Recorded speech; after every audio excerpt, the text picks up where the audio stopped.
Washingtonville. And this is... I am Ruby Red from Colony Central High. That's awesome. That's great. So today we're going to have a absolute slugfest for Super Smash Bros. Ultimate. More specifically with a wizard versus wizard battle to start our day off here at Syracuse University. With Edwin Cherias and Zach fighting for their spot in the top 8. Mm-hmm. Isn't that great? Yeah, it is unfortunate that it is kind of a team It's a kill. Subway series, but Yeah. like, what are you going to do about it? And also, they're both great players. They They're are both really great players. Let's be amazing real at this here. game. Yeah. So it'll definitely be an interesting match to watch. It'll be a very interesting match and a very close one too, because it's two of Washingtonville's best players going up against each other. But for now, actually, we have Bethlehem versus Silver Creek going against each other in solos. Ooh, all right. You can see them down there, actually. There is webcams for our players, too, yeah.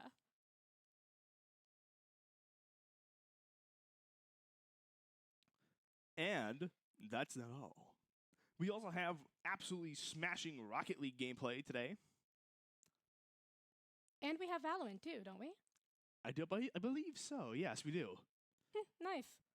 Rocket League is a great game. I've always admired it. I can't play it, though. I never really jived with Rocket League, honestly. It's just not my kind of game. That's understandable. Yeah. It's very different because it's such a unique concept of Soccer cars. and cars together. It's weird, but, you know, it works. It definitely works. And obviously, it's got a huge fan base supporting it. Definitely a huge fan base. And we're heading right into our first match with Mori and 2. Mori on Plant and 2 on King K. Rool. And King K. Rool already. An interesting matchup. Mori definitely knows how to play this game. He really does. But the matchup for K. Rool is a little weird, considering although he's played a lot, he does have a lot of weaknesses that people can exploit. If you hit him from the back, especially, because his armor is only on his stomach. Yeah. Especially because it also adds that he's a heavyweight, making his movement and overall making him a lot weaker than most characters. And that's Mori the first stock taken of our game. Mori definitely knows how to play this matchup, too. He has lots of experience in this game. He really does. Especially with that nasty combo. Yeah. Immediately getting him to 75%. And he's great at ledge trapping. Just look at what he can do with Batui. It's amazing to watch. It really is. It's a wonder how people can make a mountain out of a... Cable, unfortunately, there. Unfortunately, yeah. But can 2 pull it back? Pull it back and recover from this unfortunate start. Mori is at kill percent, especially for a heavyweight like Cable. Yeah. That is for sure. We get a little side view of the players here. Both locked in and looking like they are fighting a war. They're so focused. It's so admirable. Exactly. The ledge guard with the Batui. Oh, and the spike! What an amazing play. Completely out of nowhere. Out of nowhere, exactly. Sometimes those plays are definitely for the best, though. Yeah. Oh, that reflect was absolutely beautiful. It's actually insane. If you can reflect Batui and get the angle Silver right. Creek hold it down?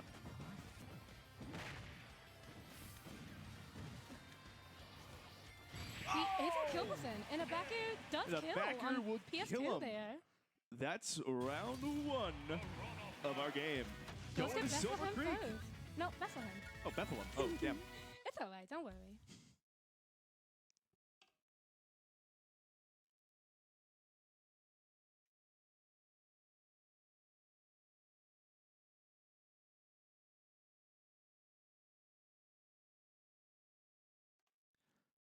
Absolutely amazing gameplay from both sides today. That was a very quick match, but it was still some of the best Smash Brothers I've seen. That spike was incredible. I do like those. Yeah, especially that spike was nasty. Back air spikes like Lucas and we're back. All right, time for round 2. This time on Small Battlefield, which, I mean, honestly, Small Battlefield and Pokemon Stadium 2 are just kind of the same stage. I believe PS2 has smaller blast zones, though, doesn't it? I think. But the concept is the same. That is true. Yeah. That's probably why they're both legal. They're so similar. Yeah. Armoring through down B there is crazy. Bethlehem. Cable's armor on neutral air is especially Yeah. strong since it comes out frame 6, I believe. That's a very quick special. I mean, it would be normal.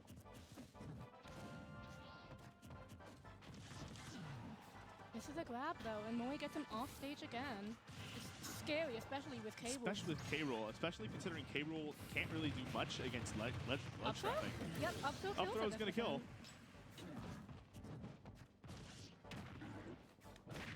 Oh, the blunderbuss hit Ouch. is gonna send him off stage. But he's using the poison cloud. Oh, he gets so much damage and off he that really poison does, cloud. yeah. But he's Like- also using the poison cloud as sort of a smoke screen to be like, you can't see what I'm doing. Yeah. I mean, what's it called? Cable did take a stock there. That was incredible. But he Yeah. ended up with 86% off of a punish. 86% off of a single punish. Just from one charged up move. You really got to be careful Incredible. against Plant. Plant is a weird pick, especially because not many know Not what many to people do play against Plant, him. yeah. But when someone's pretty good with Plant, like Mori is, You're- it can be really tough to Yeah, you're in counter. a whole amount of trouble against a really good Plant like Mori. Interesting parry, but oh, The armor's going to Almost for the save him from the Patui. Patui.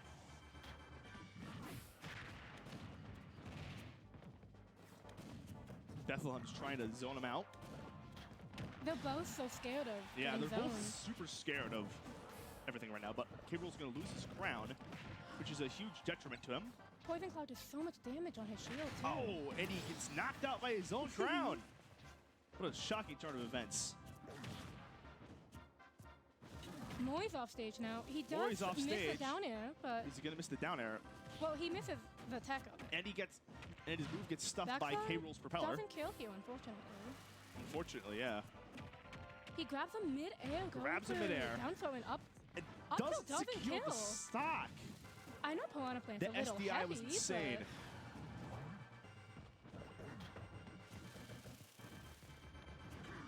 K-Rool's a little bit Missed faster. punish, He could have gotten there.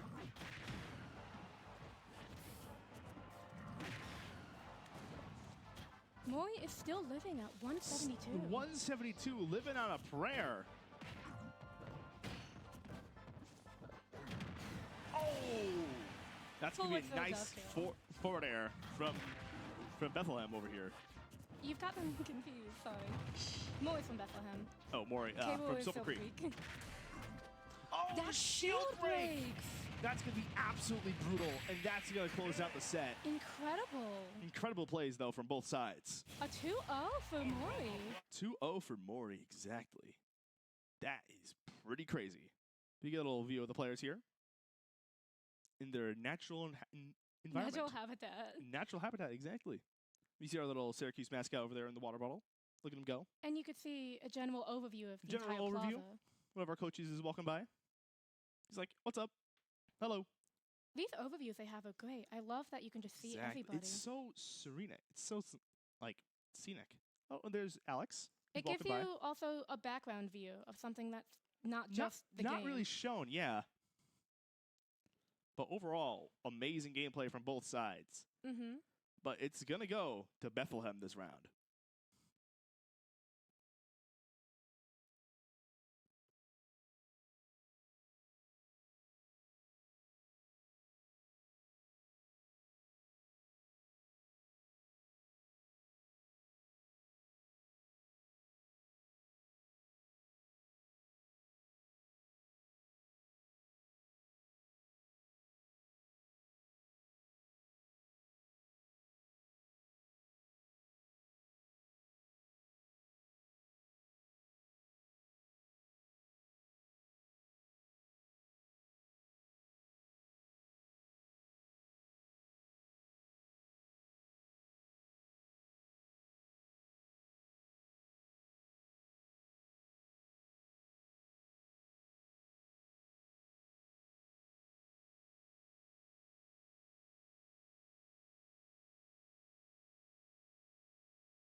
welcome everyone.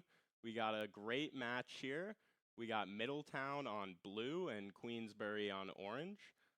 Looking forward to getting started here. Going to be some great Rocket League. And let's get on into it whenever the players are ready.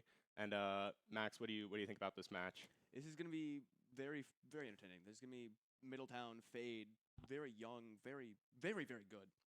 Top 6 in the world at one point. Just wow. Queensbury got a lot of good players. I'm excited to see how this plays out. Yeah, me too. I'm sure we're going to see a lot of great mechanics on display, some good teamwork. Just looking forward to, seeing how this all plays out. Looks like we got the players in, and we're good to go. All right.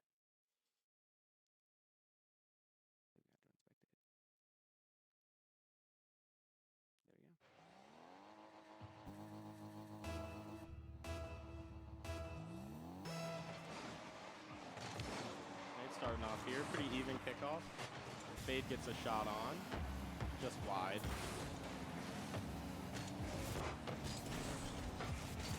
Already starting off with pressure.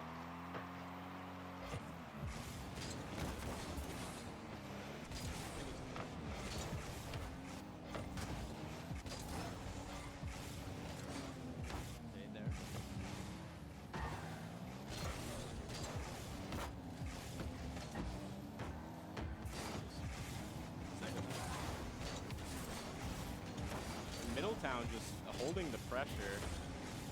Queensbury can barely get out of their half. They're moving now.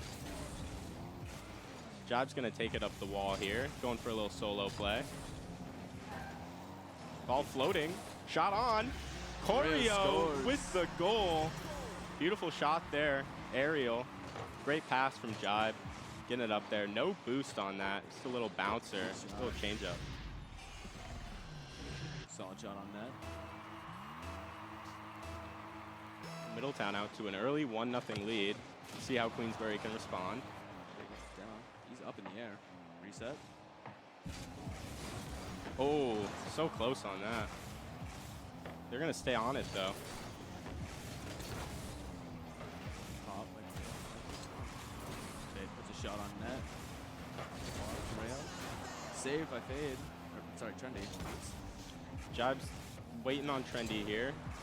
Early challenge. Over one. Double. Did miss.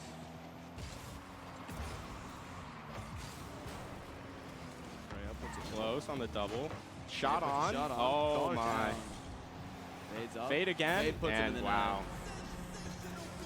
Middletown just starting off really strong here. A lot of pressure. Queensbury has no answer really. Queensbury's had a boost this entire time. Yeah, they have been just getting starved on the boost.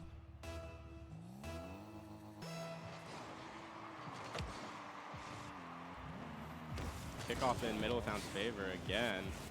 And it's in.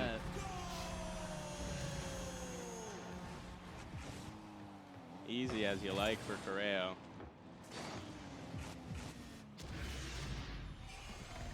It's a quick 3-0 lead for Middletown.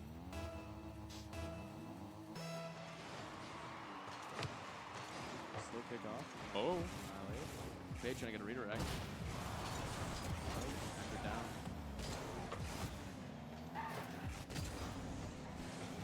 Ball's in a familiar position. Yeah. Demo Fade. And Middletown just keeping up that pressure. The aerials are just, they're so mechanical, and Queensbury just has no answer right now. They need to really reset and try and get their team play going.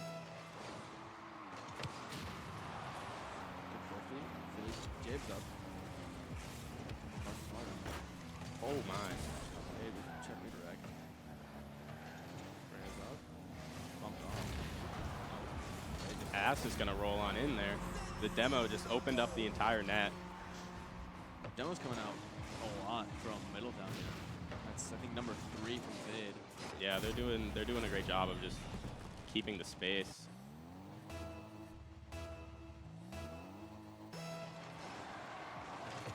Kick off from Trendy. Put it on, but Ender's not able to respond. He's down the field. Initiate. shot on. Unable to save. Good power from Jabe. Yeah, really good shot. Not able to get the save there. A lot of power on that. It's a hard save. Yeah. And it's getting late early here in game 1. Yeah, If you're Queensbury, you just gotta, you know, mental reset. Have some fun. Reset. Oh, 3. triple. Have some fun with the rest of this game. Yeah. You know, look forward to the next. Oh, that's another one. Wow. Correo just dunked on Trendy there.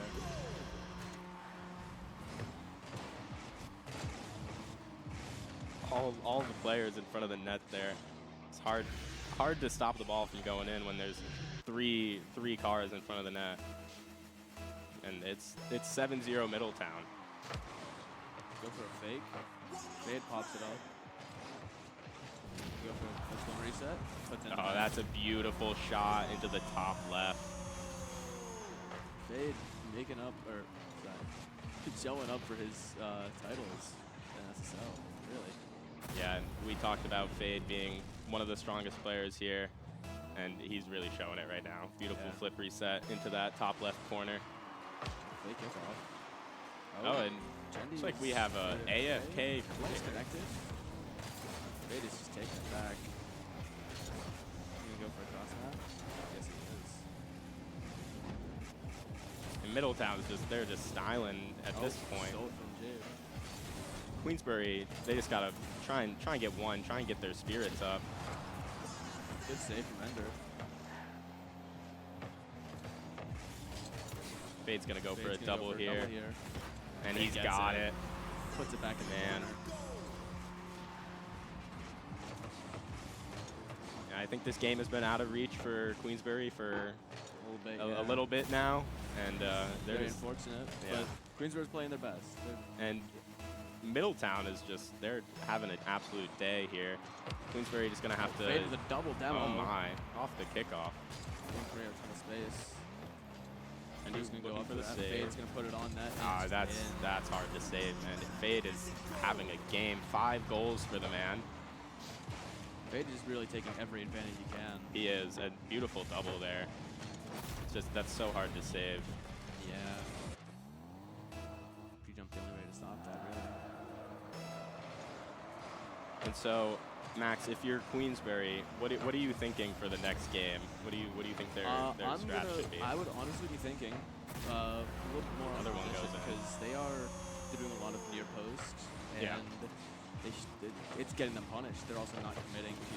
They think they have time when they don't. So Yeah, you're absolutely right. Middletown is just playing so fast and using their boost so well. Queensbury is they're struggling to keep up. Oh, fake kickoff. Shot on. Shot on. Oh, off just the bar. off. Fade is back in the air. Correa's doing a bump. Oh, Correa almost got it. So reset there. Triple commit. Triple though, commit that's on the an issue. goal, and yeah, James able to capitalize. 12-0 Middletown here. Quite the score line. If you're Queensbury, you just mentally, I hope they're all into the next game. They gotta take a mental reset Yeah. here. It's no big deal. It's a long series. They got plenty of time. Oh, that's danger. Shot, Danger. opportunity. Okay. They gotta There we go. go. Trendy puts it in. And hopefully that's a sign of some momentum to come.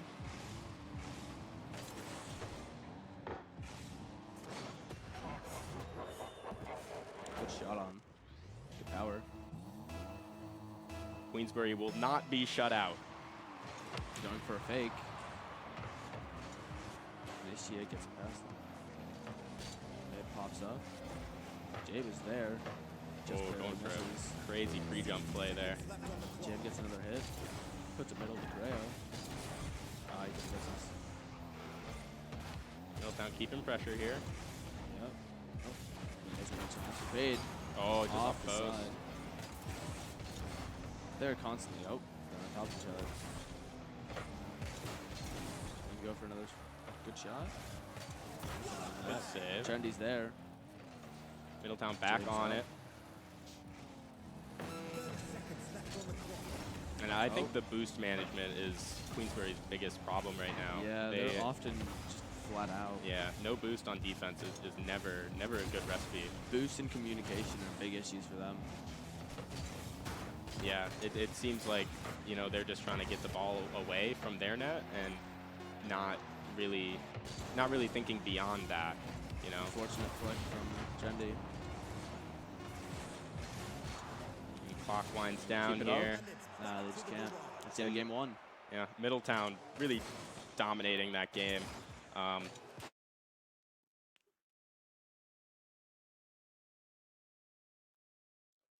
Middletown just so strong. 20. Let's see here, 23-3 on the shots. Trendy was doing everything he could there, and I think that was kind of just a warm up for both teams. Hopefully, next game will be a little closer. I know Queensbury has it in them to be able to hang with this team. Middletown's very strong. But I mean, hopefully we won't have any more 12-1s in this series. Hopefully not.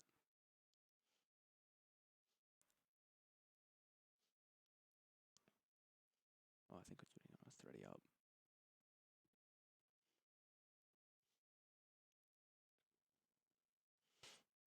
And as a player myself, when you lose a game like this, you just you gotta just go next in your head, you know. Yeah, you can't hold on to it. So hopefully that's what Queensbury can do, and let's see what they come out with in game 2. Yeah.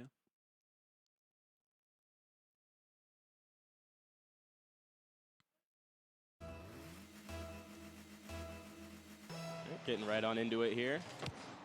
Got a car switch from Trendy back to the Octane. Go for a redirect, and that's my! What a shot! Bay's able to capitalize on That was very nice. So much power there. Beautiful sideball redirect from Correo there. That's just gross. Yeah. And fade, easy cleanup. So Middletown starting off where they left off. Good go, fake. Opportunity here. There's time here. Bay's able to get the save. Fade is just taking past them. Correo. Control. Pops it up. I think it's gonna clear, but it's back middle. Initiate. Middletown is going doing for a cross map. Trendy, Middletown's good doing clear. such a good job. Jake of puts just, it on, and Oh, Correo wow. puts it in. Going for a lot of team plays this game. A lot of assists. Yeah, you can tell Middletown has played together for a while. They are communicating. They are executing on all of their plays. Queensbury, they're trying their best to keep up, but I mean it's really hard when you have mechanical players like this on the other side. Oh, thought he had the flip there. Middle, can they capitalize? No. Fade's just going for it. Is that in? No, I got cleared. Oh, good challenge from Correo. Trendy up in the air now. He's gonna go for Psycho? Oh, he's at it. Middletown is doing such a good job of just not panicking when the ball is on their half and just taking control, taking it out how they want it to be done. Exactly. Correo bumped off a redirect. Fade's just in the air.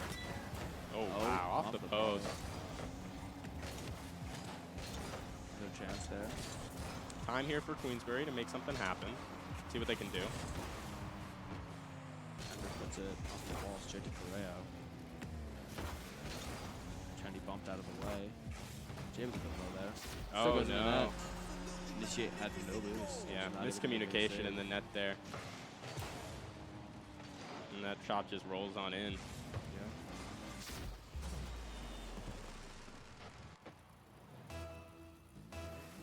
So, Middletown, keep it up. Much what they stronger can game do. from Queensbury this time around. Though. It is, yeah. I think they've kind of adjusted a little bit to the Pinch pace. off the wall. Fade's just keeping her away. Oh my gosh. So much power. And you know, you don't see like permanent goalies too much in Rocket League these days, but Initiate, I think has... I think they've figured out that might Yeah. be the play. He's been staying in that net.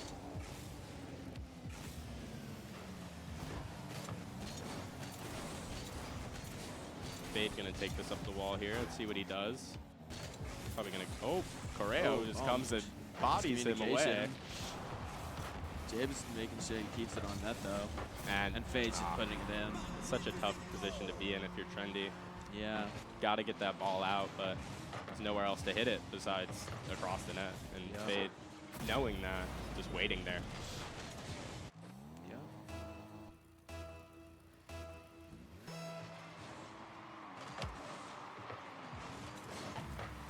Fade just with a redirect. That is Beautiful off net. touch. Good clear from Trendy. Does he think he's gonna get a 50? He can. Time here for Ender. It's challenge. Fade gonna take it himself here. Fade's putting it on net. And they're Great pass. Correa's trying to get Beautiful it in. pass. And look at the control here from Fade. Just gets that double down. And both of his teammates rushing in there. Either one could have scored, but Correo gets wanted the that credit. goal. Jib with it. Straight across the Fade. Fade with a Oh, free jump. It's just wow. in the net. Wow. Middletown not letting up, having no mercy. And I know they were the favorites coming into this event, and they are showing why. Beautiful free jump there. Yeah, absolutely stunning.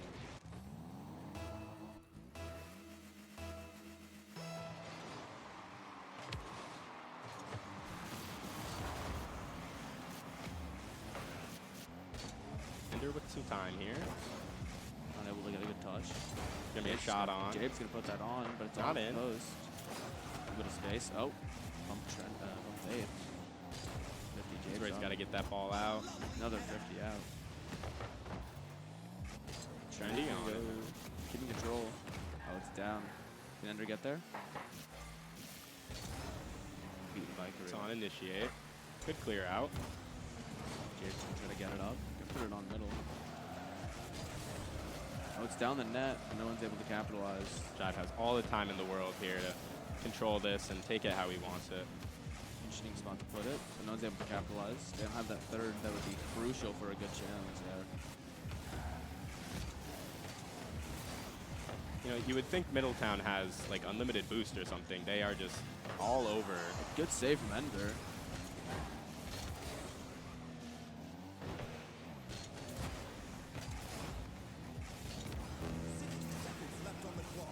Jacob gets a touch.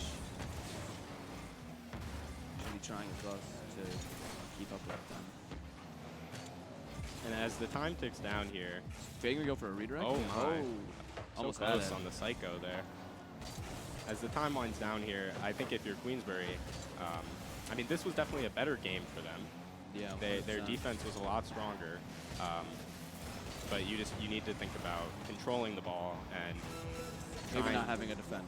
Yeah, you know, there's a reason that the perma goalie strat hasn't been around for a while, and it's just because you need the three players, you know, going. Yeah, that at all extra times. third person to put pressure on Yeah. really would have helped them out here. A couple times they could have gotten a goal with that.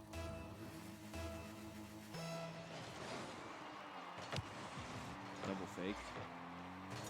Fade's gonna take a cross map here. Reset. Musty. Trinity with the free Double jump. It's reset. over him. Oh, James Jive saves it. saves it. Saves his own teammate's shot.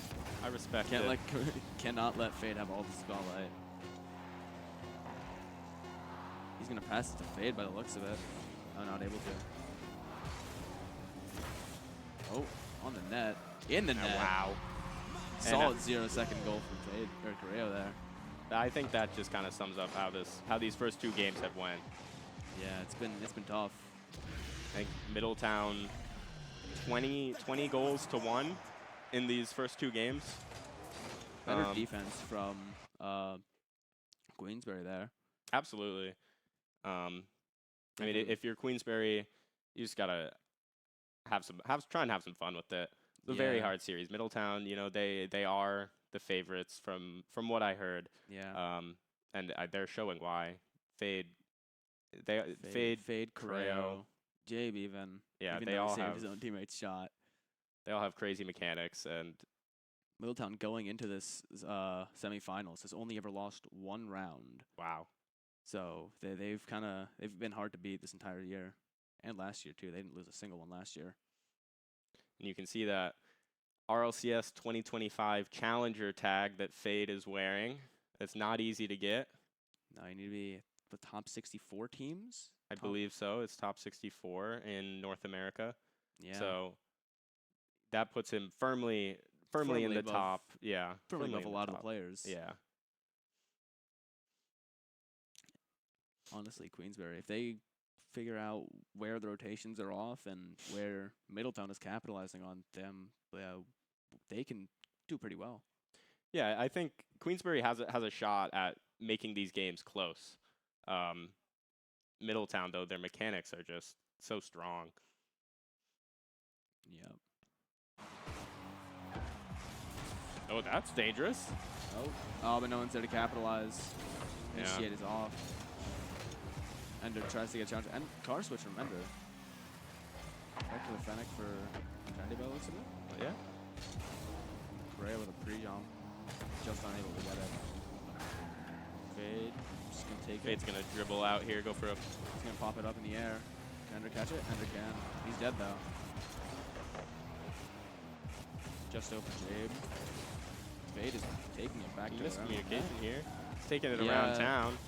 Seems like they're either taking it a little less seriously or they just want to get mechanics. Yeah, I mean, it looks like... After that, they're definitely not communicating as much as they were the first 2 games. Queensbury has a chance to get some goals off. Yeah, I mean, if they're going to try and be flashy like this is Queensbury's time to try and punish. Yeah. Trendy has a good opportunity here. Trendy is Go able for to his double. not Close. enough boost. Hopped over Ender there. No, it's just in the net. Yeah, it's a great Good pass. passing play. Fade gets that good flip reset into the middle. And Jod is he's ready for it. Yeah.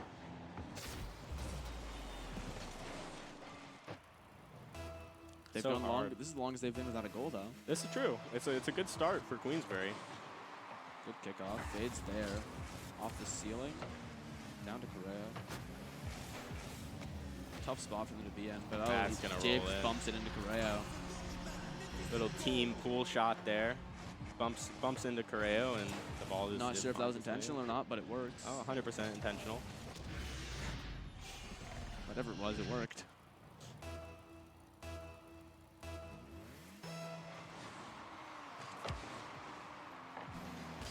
They have a chance Trendy with a on the shot. net, but it's off.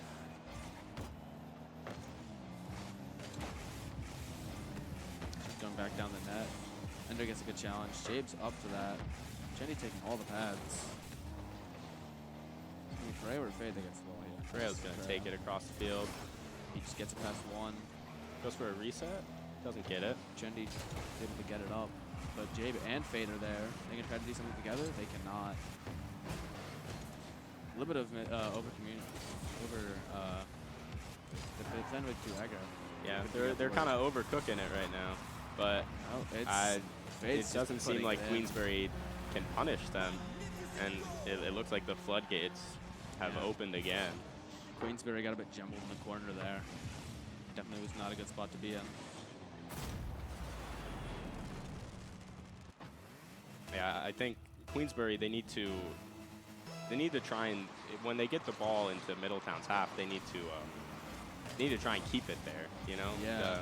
they're letting Middletown get out. They're also doing a lot of just banging it away instead of keeping control. Yeah, Fade was exactly. just waiting for a pass there. Was it Jabe? Or Jabe?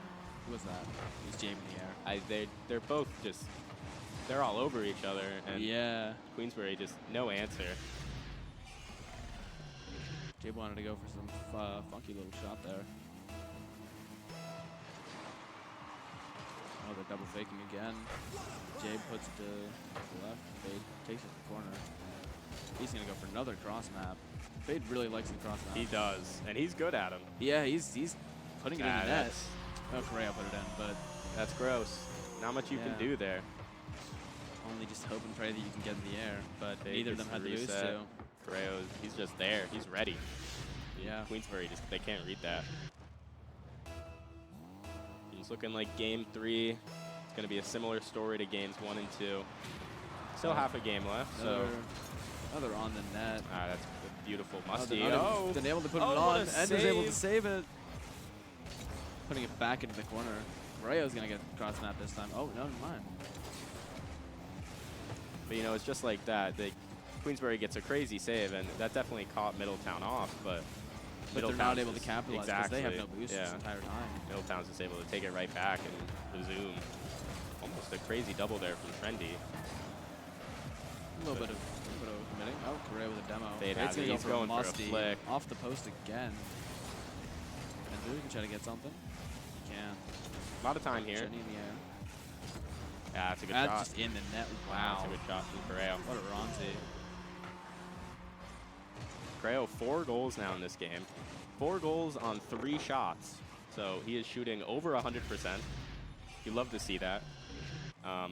We talked about Fade a lot, but Correo and Jive have both been making some amazing plays. Yeah. Been great performance from all of Middletown. It's just a pinch, but Journey's able to save it. Journey got the pad there. Jump off the post. Fade tried to get a double tap. Grace can try to get it somewhere. Jack's going to try and follow that. They're keeping control now. Queensbury might be able to do something. Fade loses a bit of control. Puts it back. Middletown just keeps going. They just keep recycling what wall they're using. First they go to the left wall, and then it doesn't work out. Then they just go right to the right wall. Oh, and it's what a what a save from save. Initiate. That could roll in. Yeah, that's in. Not able to get there. 7-0 Middletown. Good try from Fade or Trendy and Initiate there. Trendy not quite able to turn around in time. Initiate didn't know what to do. Yeah, really close there. Just such an awkward position when the ball is just floating and you have no boost in the net. A minute left here. Good See if Queensbury can get something here.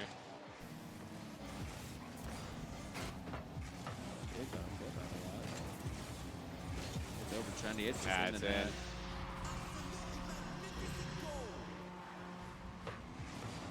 Middletown having no mercy at all. They're making sure people know that they are the team that is set to make it to the finals. here. Yeah, and that much is clear. Fade's going to take this up the wall. Let's see what he does here. Looks like he's going to try to get it's it faking. down. Try to get some space. He's just That gonna might roll flip, in. and that's just going to go. Oh, wow. They saved Saved it. by Correo. Chenny got the pad. Shot for Fade here. Little Tries to get a pre-flip free into the flip. pass. Just off. Taking it to Gabe. Taking it back. What is happening here? That's the wrong net. Oh, is he going to get a redirect here? No. Pass to Correo. Oh, bumped by the looks of it. We didn't get to see that, but looks like they bumped each other. And Queensbury here, going into game 4, this needs to be a hard mental reset. Just try and get a goal, you know? They've only scored 1 goal in these 3 games. They just need something to boost their confidence. Which is honestly better than a lot of teams do, though. Not a lot of teams I've seen get a goal on them. Yeah, I mean, Middletown just absolutely dominating these games. I think Yeah. we are at 28-1 in goals. I mean, the mechanics on Middletown, it's hard to match. Is it over? I thought it was best of 4. Or best of I think it's best of 7. I thought it was best of 7. Are we wrong?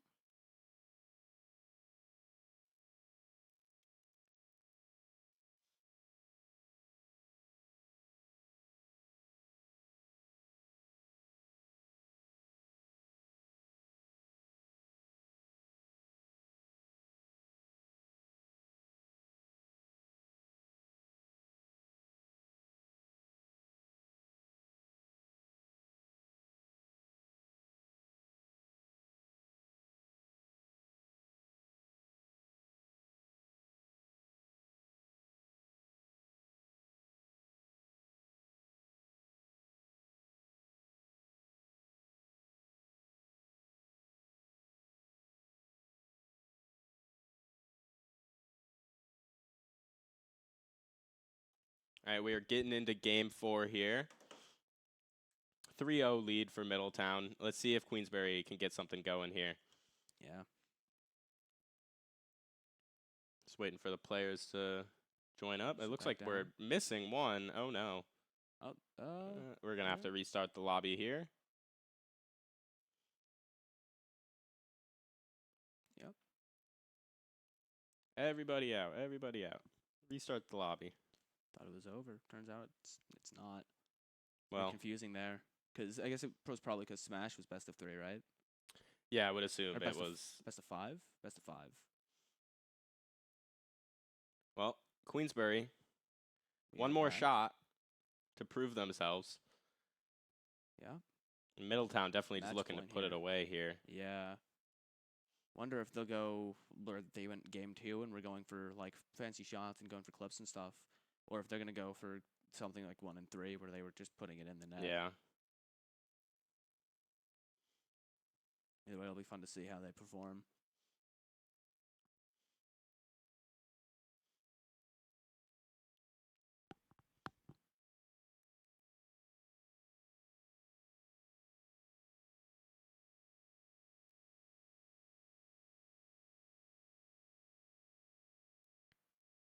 Players are trickling into the lobby here. We'll get started in just a second. Oh, it looks like there was a roster change from Queensbury. It does. I wonder. Wonder if Wonder that'll what make that's about. any impact.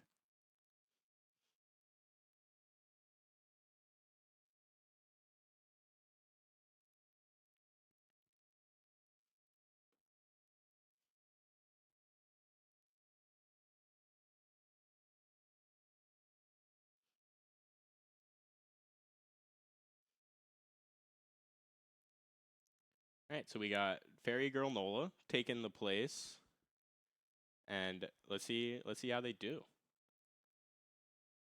Game 4 starting up here. Middletown's been looking super strong, and it's not stopping. Yeah, they're just putting it in. 5 seconds in. They swapped out Fish. Sorry, Trendy. I can't see the third player. Oh, yeah, they swapped out Ender. Ender. Yeah, there we go.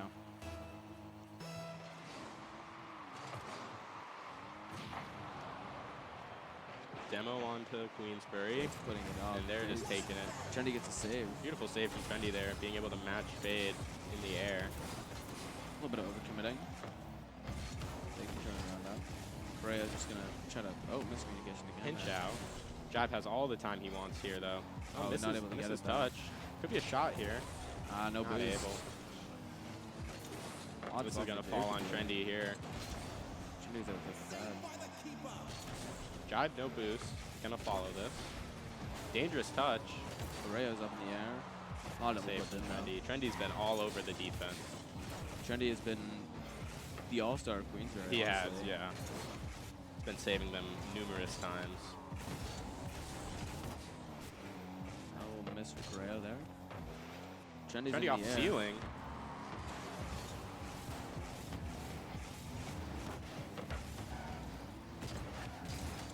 All 3 Middletown players just swarming the ball.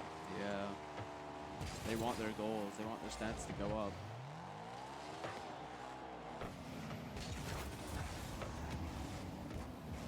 And this just, it looks so uncomfortable for Queensbury. They haven't gotten scored on. Only gotten scored on once, but almost caster they've been in a good curse there. spot. They've been on the back foot this entire game, even They if have. there's no goals. Yeah, looks like this it's might gonna be in one now. here. Yeah, Jade's able to put it in. Only a matter of time. Middletown is peppering the net over and over. There's only so much you can do if you're Queensbury. Yeah. All no boost, all recovering. See Nola with a It's fake in. works. Miscommunication. Don't think they knew they were going for a fake. But yeah. Fairy Girl Nola, super sub, comes in. I think Fade might have thought they were doing a double fake. And Yeah, didn't yeah. realize. Some miscommunication there in Middletown. They'll have to lock in. So we got a game. We got a game on our hands. That's one goal. Fade pops it up. Should I get another touch? Puts it back on their side. He's taking the corner. Oh, he's pre-jumping.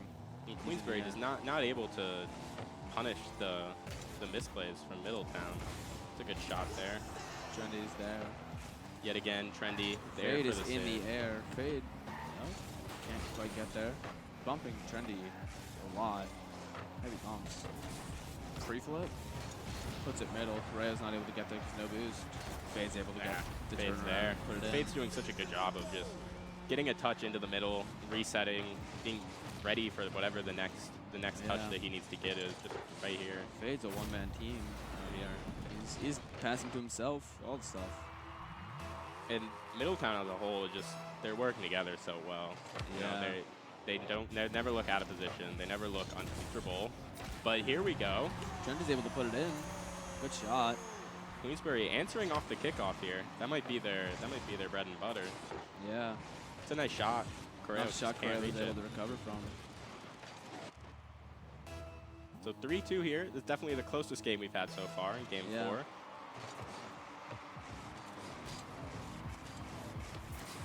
Quick Fade's reset for got Fade. reset. Fade's Trendy's Makes it awkward. interesting touch. Fade with the boost for a play here. Drops it down in the middle. Jive Jeb's able there. to put it in. And this is what I'm talking about. You know, Middletown just does not weave their opponent's half. Yeah. They're just there. It doesn't matter if they have no boost. They're going to stick around because They're they picking know up that. small pads as well. Yeah, Something exactly. that I'm noticing Queenberry doesn't do a whole lot of. Yeah, Queensbury has been living on the big boost. And interesting play from Nola there. And it's doing that. Noticing they're also not using the boost when they should be. Yeah. Initiate there definitely could have beaten Fade. Yeah, I think he wasn't expecting that to just bounce out like that. Yeah. Honestly, I'd love to hear the comms from Middletown. Me too. I'm sure they're having a good time. Yeah. Oh. But imagine it's a lot of like pre-jumping, you know? Yeah. They're probably double calming and a whole lot. Yeah. The whole thing. And Jibs that's getting in that. That's so tough. If you're initiate, you're watching 3 blue cars driving right at Straight you. at you. And Fade just, he's still demoing. Yeah. He's thirsting for them. And it's starting to get out of Queensbury's grasp here. Yeah. Another fake kickoff. Cool. Middletown really loves their fake kickoffs. Oh, Correa missed the boost. Trendy is in the air. Trendy's not able to capitalize. And Trendy's getting a lot of touches into the middle, but the team's just not there to pick it up. I think Queensbury feels like they're outclassed, and that just makes them less confident. Yeah. You know? When you're playing against a team that is mechanically more skilled than you, you just gotta send it. You gotta be confident.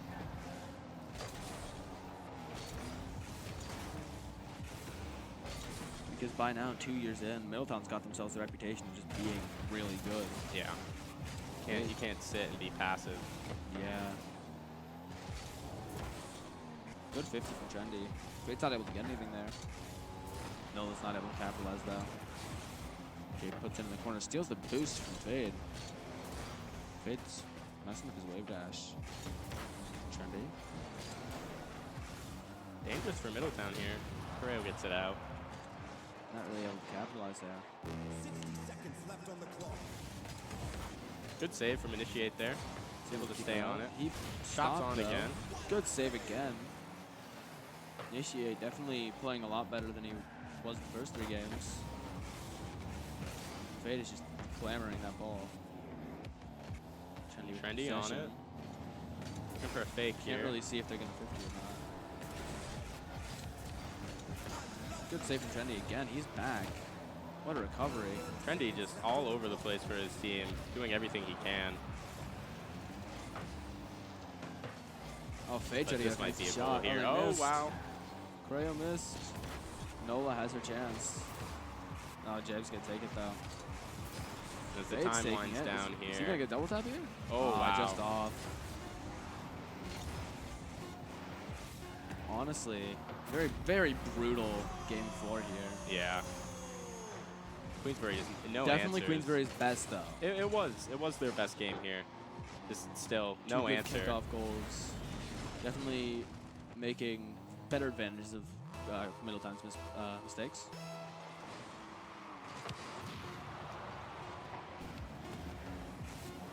Middletown, they came in as a favorite, and I think we can all see why.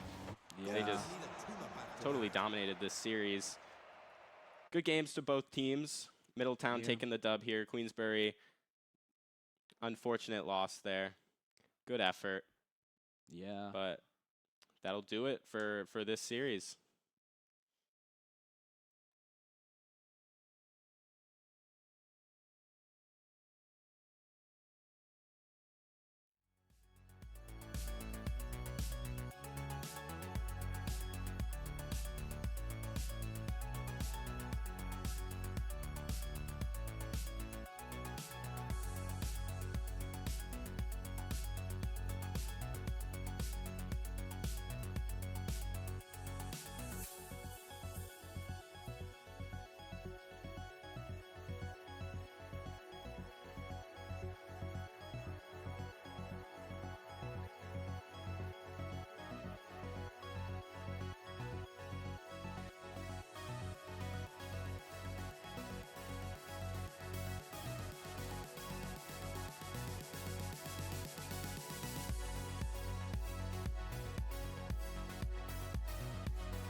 Okay, welcome back to your ESSEF X Play versus Championship. We got the finals right here. I'm one of your casters, John.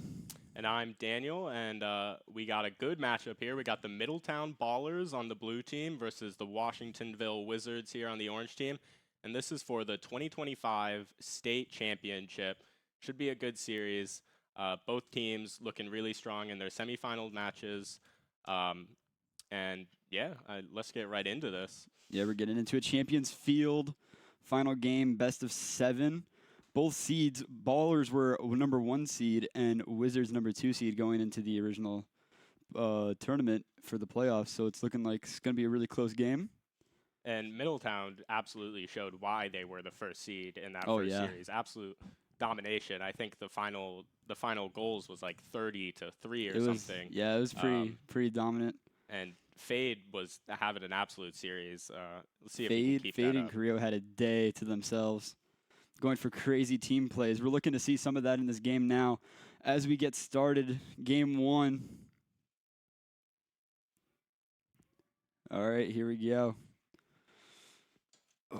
Some good lucks in the chat. Everyone's having fun. Should be a good series. Let's get into it. And we're off.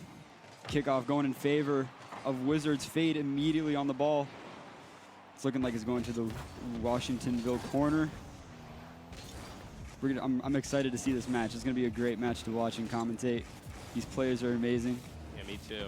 Going to be some high-flying aerial action. And we're already up with Fade. Fade's doing what he does. Carrillo up by him. Already this game is looking pretty tight off rip. Good rotations all around. Good boost management. A bump coming from Washingtonville. Nice save from Fire King. It's looking like Carrillo. It's like a Fagan have possession. A little awkward here. A little awkward. Nice clear. It's on target. Goodman up for the save. Hudson with a demo on Jibe.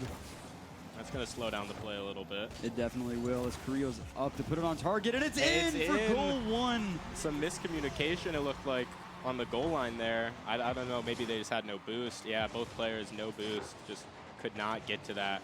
Looks like a bump occurred as well. 1-0 in favor of Middletown going into kickoff. Not even a minute into the game. It's looking like it's going to be tight once again. Got demo off kickoff. See how Washingtonville respond to that. It's up looking for a pass. Hudson up, can't connect. Touch off the ceiling. That could be dangerous. Goodman's up. No one's in net, but it's by them anyway. Low boost coming from Washingtonville. Can they recover from this? Fade with a fake by him. Open. It's missed. Middletown still on the ball. It's good by clear. Washingtonville. Jibe up for the ball for the clear. Gets the clear. It's put middle. It's off the crossbar. Goes up looking for a double. Fire King with the save. Good pass middle. Shot. Fade looking for the shot off crossbar.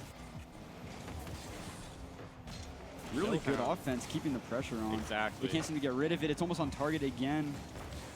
And it's in the net off the corner. Beautiful goal from Carrillo, 2-0 for Middletown. And that's just unlucky if you're Washingtonville there. You know, like those corner pinches into the net. You know, you never feel good about those because it always feels like it wasn't intentional. But 2-0 Middletown. 3 minutes left in this game. Plenty of time for Washingtonville to get back into it. Anybody's field. Hudson up for an air dribble. Dunn can't get it off a fade. Beautiful save. Middletown now has full momentum going into the third goal. Oh, fades up here. This is scary. What can he do? All 3 on the ball for the save. It's looking like Rios up again to put it in the corner. Middle, know what it's by. Able to get back demo. Fade up. Hudson looking for a clear. Hudson gets it. Bumped by his teammate.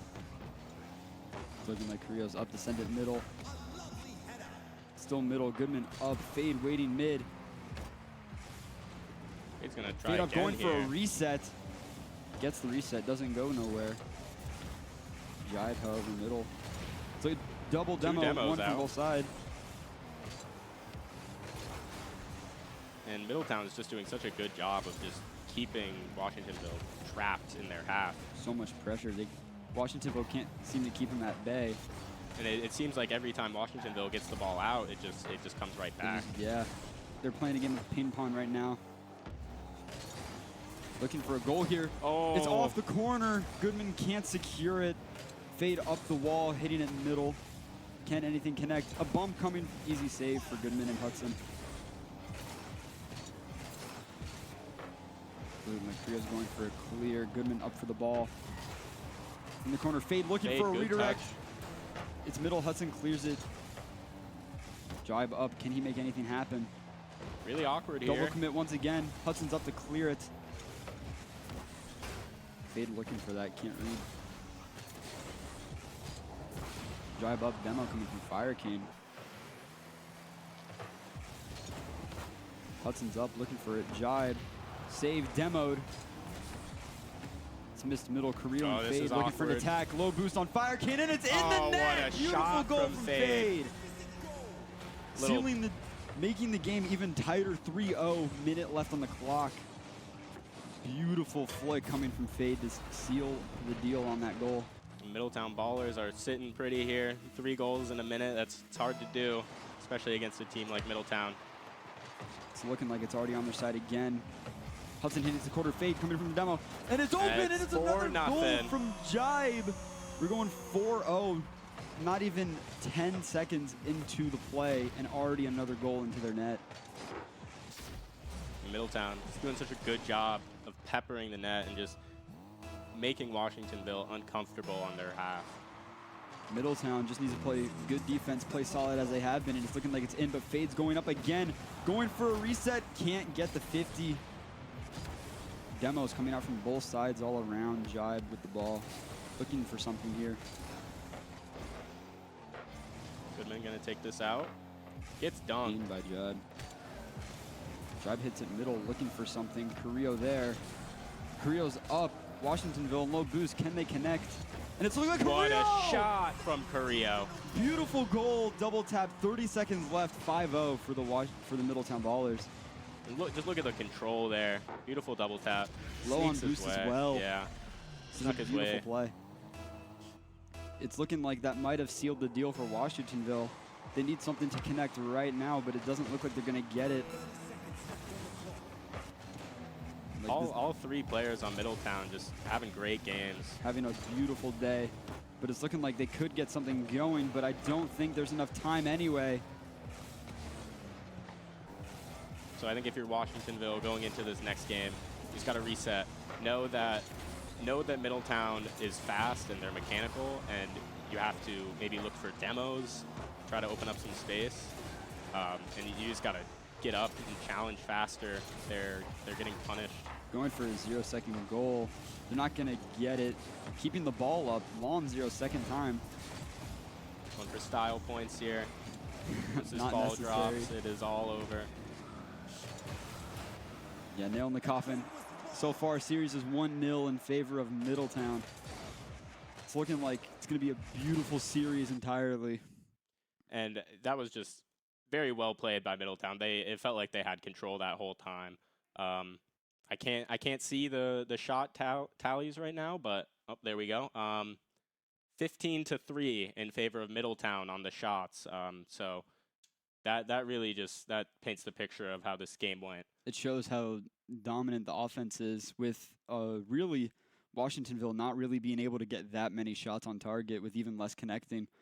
So going into this next game, what are you thinking in terms of Washingtonville? What do you think they should be processing right now? Yeah, so I feel like Washingtonville has been they've been clearing the ball well, but there's no follow up on the clear. You know, they hit it, they get it out of their half, they have a second to breathe, but then Middletown is on the receiving end of their clear, and it's just coming right back at them. So they need to look for passes out of defense. They need to try and control the ball and take their time when they have it. And I honestly think demos would be really strong for Washingtonville. That's well said, well said. And now we're going to head right into game 2. Washingtonville looking to make something happen against 1-0. We're heading back. Game's beginning. Right into it. Already back on their side. Jibe looking for something to connect. Bump coming out, doesn't connect. Oh, Fade dangerous. on the own side. It's looking like Hudson may connect, and it doesn't happen, unfortunately, able to make for it back. Washingtonville. Still much more control already. Yeah, Washingtonville already putting on more pressure, I think, than last game. Oh, definitely. Even then, though, it's still looking like the Ballers are going to have a potential shot at Oh, Fade with another beautiful. double tap. Look at the control out of Fade here. 30 seconds in, shutting down whatever offense Washingtonville had going. It's still definitely in anybody's ballpark with still not even a minute down. When Fade's hitting shots like that, Washingtonville really has to lock in here. Carrillo already up again, looking to connect for something, hitting it down. Fade, the only one left on defense. However, that might be enough. Washingtonville can't get a good attack going. Nice save from Fire King. It's already up. Hudson looking to connect, can't get it. Nobody on the ball. Carrillo taking his time. It's looking like Washingtonville could have something here. Fire King can't connect on the ball, unfortunately. Fade looking to make something happen. Goodman with a solid clear. Be dangerous here if Goodman had a little more boost. And it's looking like a Good potential shot. shot could come on. And it's saved. What a save from Fade. However, the attack is still continuing, and it's looking like Hudson can shoot again. Doesn't connect, unfortunately. Washingtonville so close, yet so far. They just need one to tie this up, make it anybody's game. They just need to take the momentum out of Middletown's hands. It's looking like Carrillo's going to go up. Looking for something. Hudson with a beautiful clear to the corner. Yeah, Middletown playing so confident right now. It's taking all the boost, and it's looking like they have another attack going. It's looking like it's mid, and it's saved last second. Washingtonville low on boost, trying to get it away. Hudson able to do so. It's looking like can't make anything connect. Oh, and it's by them. The race to the net. Fire King's on it. It's looking like it might be on. Saved by Fade. Fade's going to take this across the map here, I'm sure. Oh, goes for the fake on one. Gets it by the second. Jibe over Hudson and Fire King. Looking to hit it middle. Goodman with a clear. Carrillo has a full They field to open net. himself. And it's looking like Hudson's there. Beautiful save from Hudson. It's looking like it's middle once again. Fade up for the ball. It's the flip. It's Not much middle, doing. and it's off the corner.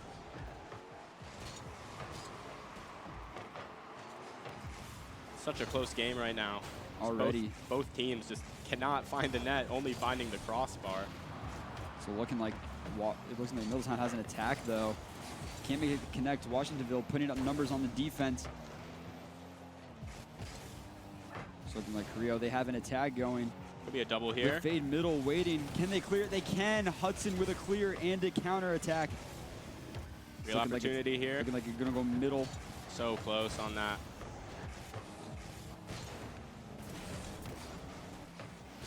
Goodman hit it up. Fade 50 from Hudson and Fade. Goodman looking for a clear. Carrillo waiting for it. So it's good for Oh what my a shot God. from Fade! Fade Beautiful goal. absolutely just. That's a clip. That's a highlight. What a beautiful. That might be the highlight of the series so Absolutely. far. Beautiful redirect from Fade, making it 2-0 in favor of Middletown. And how about the pass from Carrillo? He Beautiful. saw him on that backboard. He said, "Hit me," and he hit him. And beautiful shot. Beautiful shot. Jibe already looking to seal it again. Fade looking for the ball. Goodman with the clear. It's looking like Jibe's back on it though. Washingtonville already in low boost territory. Fade reset, gets it over, and it's in Wow. the net again. Beautiful play from Fade. Hat trick for Fade. He is just doing it all. Beautiful reset.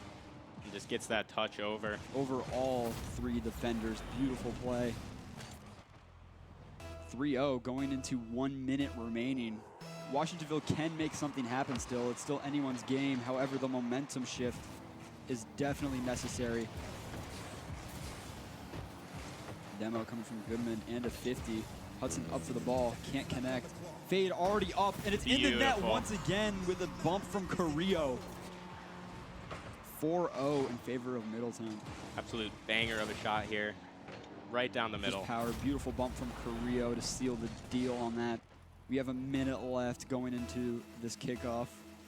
Washingtonville just finding themselves with no boost on their half, and It's looking like that's just Carrillo's already up. Can they save it? Yes, they can. Hudson there. Jibe up. It's over him by Goodman. Fade up, but it's middle. Looking for a bump. Crossbar again. Clear to the corner by Goodman. Jibe's on it, however. Goodman still has possession. Demo from Jibe. Demo from Jibe, and it's looking like Goodman might do it, but he cannot. It hits the crossbar once again. Looking for a counterattack here. Over one, can't get it over the other. Hudson with a save. Goodman still on that. However, Washingtonville may have the pressure, but going in, 15 seconds left. It's looking like it's gonna go to Middletown Ballers. Yeah, the Ballers gonna be taking a 2-0 lead here, but honestly, Washingtonville played a much Incredible stronger game. performance coming from Washingtonville, I'd say, and the Ballers. And it's 2-0 going into the next game.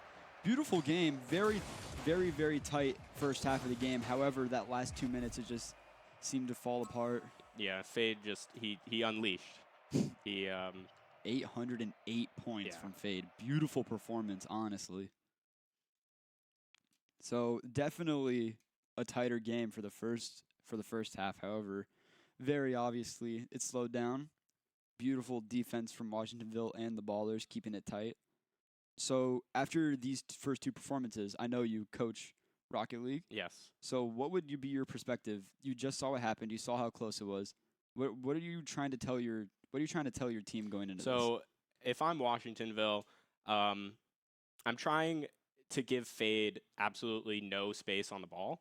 And anytime Fade is up in the air, I'm having someone get up there, challenge him as early as possible, because if you don't do that, he's gonna flip reset, double tap in your goal. So you would say Washingtonville might be giving them too much time They're to do stuff. absolutely giving them way too much space. And I think that comes down to the fact that Washingtonville is so starved on boost, especially on defense. And I mean, that's Middletown just doing a great job of managing the boost. That is very well said. Now we're going to take it to Game 3. Going into it, Middletown 2-0 going into the series. Very heavy momentum in their favor. We're going right off the kickoff entirely, and it's looking like Washingtonville going to have it. It's a must-win game here for Washingtonville. Don't want to be going down 3-0 in any series. However, Fade is already up, but Fire King with a clear. Looking like Goodman might already be up. It's looking like Washingtonville is already playing more offensively. Creo up looking for a clear. He gets it. Goodman with a clear. Jive middle looking for the goal, and he doesn't get it. Save from Goodman. Looking for something here. It's by Fade. However, they can't connect. Hudson up for it. Jive gets the save. What a save. Pre-jumped that save. Beautiful. Creo's going to take his time here. Gets the 50 by Hudson. Looking to connect something down to his teammates. 2 up for it already, and it's looking like it might still be in Middletown's control. Demo.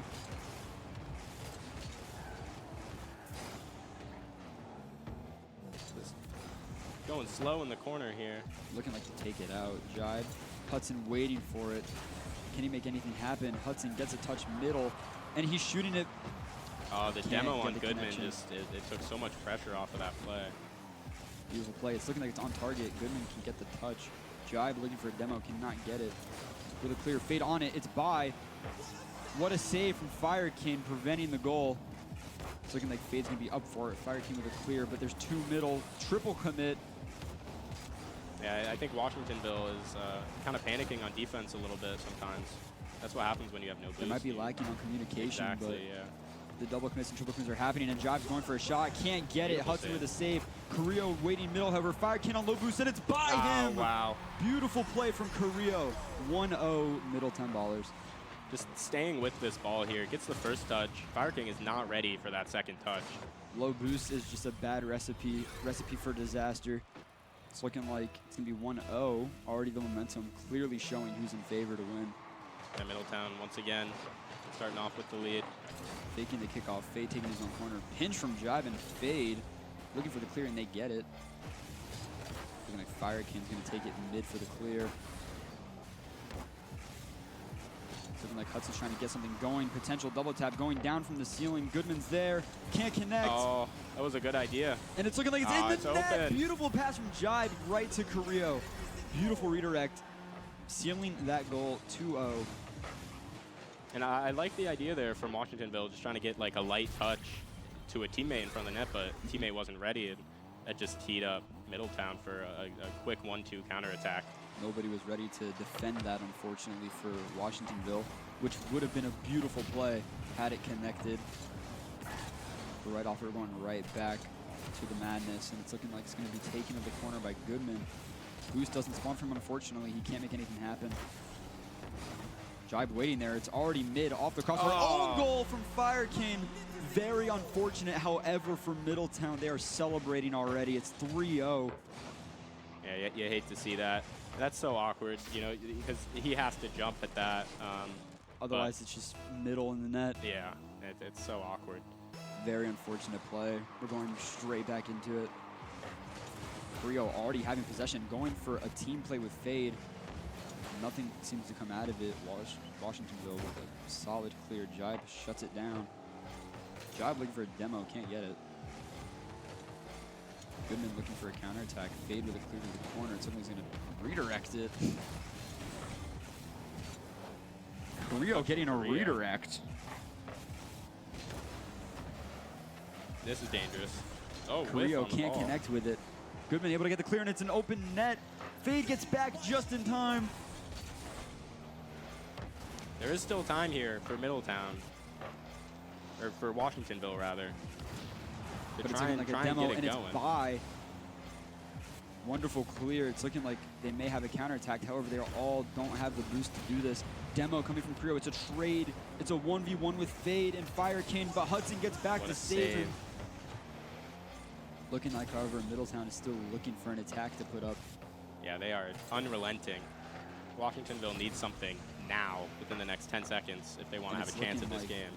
It's looking like they might get it with Goodman taking up the field. However, Jibe's already up, ready for the clear. And it's looking like it could be potential. Looking like Fade's already up, and they can save it by Fire King. What a save. No boost, too. Fake 50 from Fade. Can't get by. Once again, low boost. Hudson with a dunk. Yeah, it looks like Fade's just looking to keep control here. Not looking to give it away. However, it's by. Fire King can't Double connect. whiff. Hudson with the potential shot, and it's in for the Beautiful shot. Washingtonville.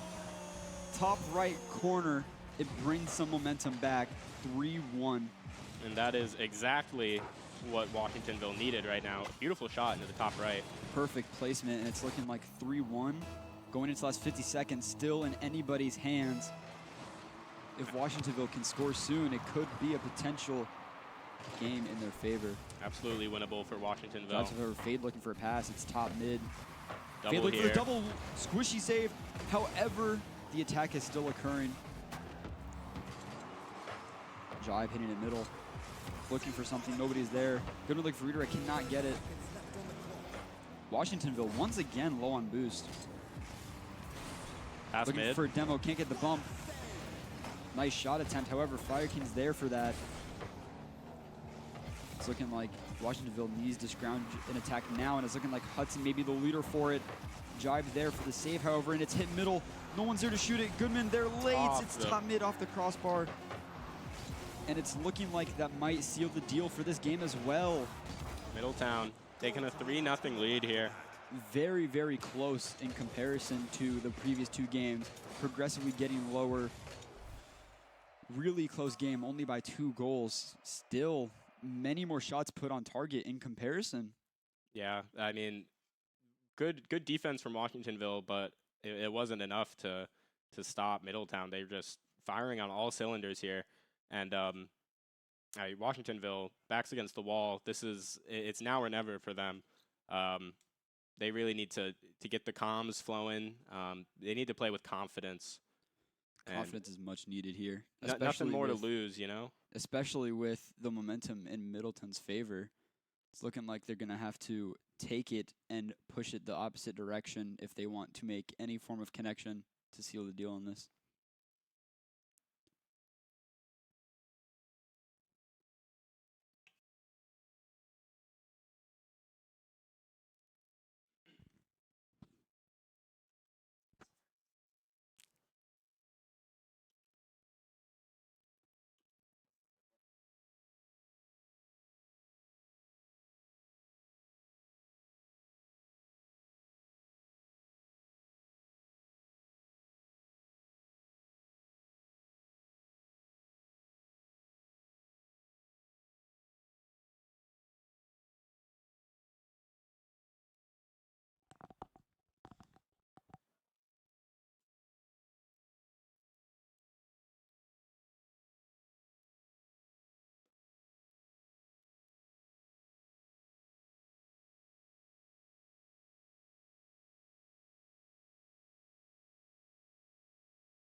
All right, and we are back with what is potentially the last game of this grand final.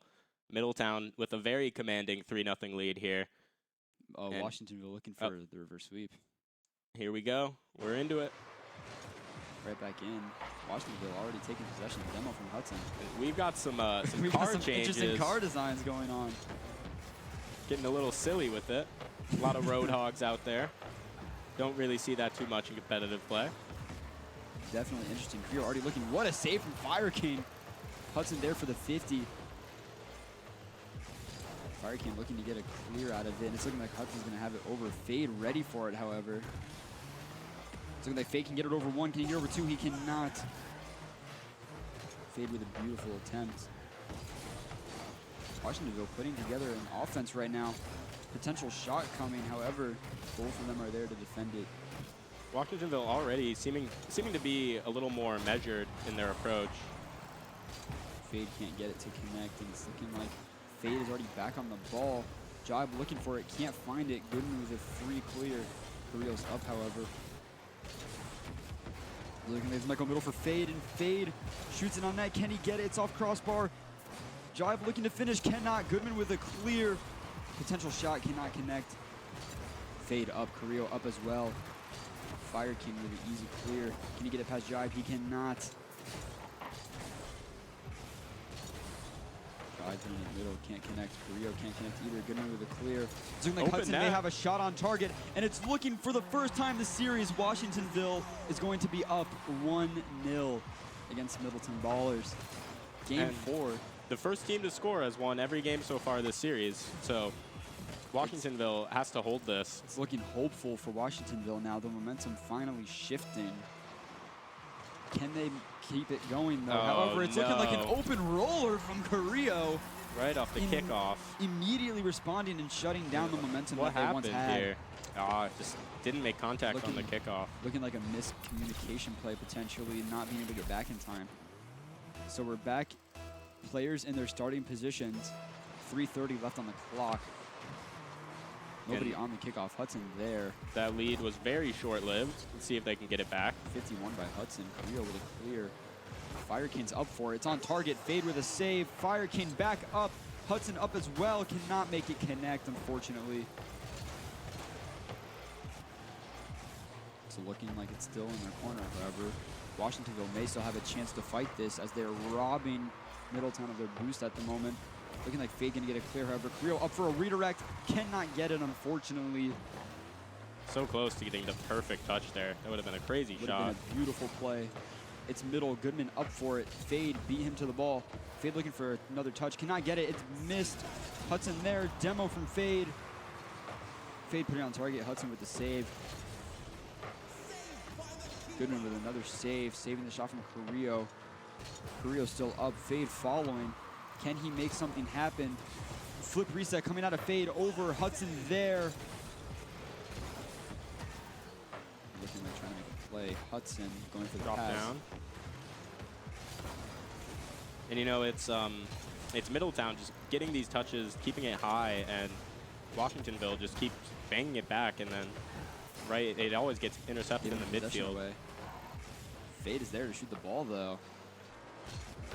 Fade looking for something to happen. Hudson up. Hudson misses, and it's in the net. Beautiful play from Fade. Wow. Taking the lead once again, 2-1. You don't see a Proteus air dribble like that every day. You don't see that car every day. Over all 3 defenders. Beautiful play from Fade. Looking like we're going back to kickoff. On Washingtonville's side, Hudson with a play potential. Can't get the other touch. Looking to seal it again. Gets it by 1. Jibe misses, and it's in the net. 2-2. We're back to the starting positions for the second time this game. Nobody can seem to hold a lead. I think he like flipped the wrong way or something. He got the tiniest touch on that, but it wasn't enough. It slowed it down barely, but back to 2-2. For the second time this game, nobody can seem to hold the lead. However, with Middletown looking for another kickoff goal potentially. Fire King up. Carrillo up as well. Looking for it to hit in the middle. Fade doesn't get there. Jibe doesn't get there. Carrillo's pass in vain. However, it's back middle. Hudson up, can't connect. Carrillo looking to hit it in the middle. Goodman with a clear. Looking to make something happen. Fire King up, Jive hits it over. Fade looking for a redirect. Gets it, shuts down Hudson's plan. Carrillo up there, it's middle already. Goodman with a clear. Looking for a demo or a bump, can't get it. And this is where Washingtonville needs to go up early and quick, like they just did. Looking for a pass, looking for a pinch, can't get it. It's looking like bumped from Goodman. Hudson looking to hit it middle, gets it middle, putting a shot on potential. target. Fade with a beautiful save. Saving Middletown from losing the tiebreaker right now. Another save coming out of Carrillo. It's looking like it's back on their side once again. In a defensive position, can they hold it? It's by him. What a Goodman save. with what a save. However, Jive is there to respond, and it's 3-2 going into 40 seconds remaining. This could be it. This could be the final match. And I know that one hurts for Goodman. He gets that really nice save, but it's not enough. Can't recover in time. Other players just there, ready. Both teams going for a fake Spanish kickoff. It's looking like neither connect, however. Carrillo getting bumped, however, still making the clear. Goodman looking for the shot, almost gets it. Carrillo with a save. Fire King hitting it to the corner. Can he hit it middle? It's middle for anybody there, but no one is. That ball just floating in front of the net. No one there. No one's able to connect, unfortunately, Just for absolute Washington. chaos. 20 seconds. Washington with a touch. Washingtonville can't connect, but Fire King, beautiful save from Carrillo. It's looking like Hudson's gonna get another shot off. 10 seconds remaining in your potentially last match. Can Washingtonville get something going? It's looking like it's in the middle. Hudson shooting, Hudson misses, he can't connect. Gotta keep this up. Fire King up, it's looking like it's gonna stay up. Keeping it up in the corner. Washingtonville can make something happen. It's middle on their side, and it's over. That's it. Middletown, 4-0. your New York champions. Your New York champions, best team in the state. Looking at a 4-0 sweep against Washingtonville. Beautiful plays from amazing players, top players in the state right now. Any final finishing thoughts from that series that you may have? Congratulations to Middletown. They all played amazing. Fade especially. If there was an MVP for this event, I think it would go to Fade. 100%. Hats off to Washingtonville. They played a close series. And hats off to all the teams that came out here today to play. It's been a pleasure. My first time casting on the desk, and it's been a lot of fun. Yeah, it's been a great day. We hope everybody enjoyed it. Beautiful teams coming out to play today. We hope to see more of them in the future. Top prospects in the rise. That's going to be all for Rocket League today. Thank you all for watching. Have a good night, you guys.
So for the ESSF, I think they pronounce it SF.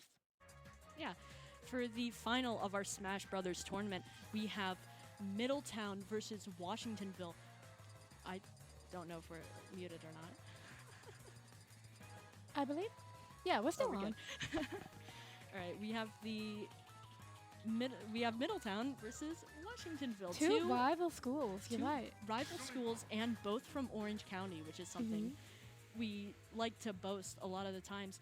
Up to fight first for the Washingtonville Wizards is Jake and Alex is Middletown. and Alex is from Middletown.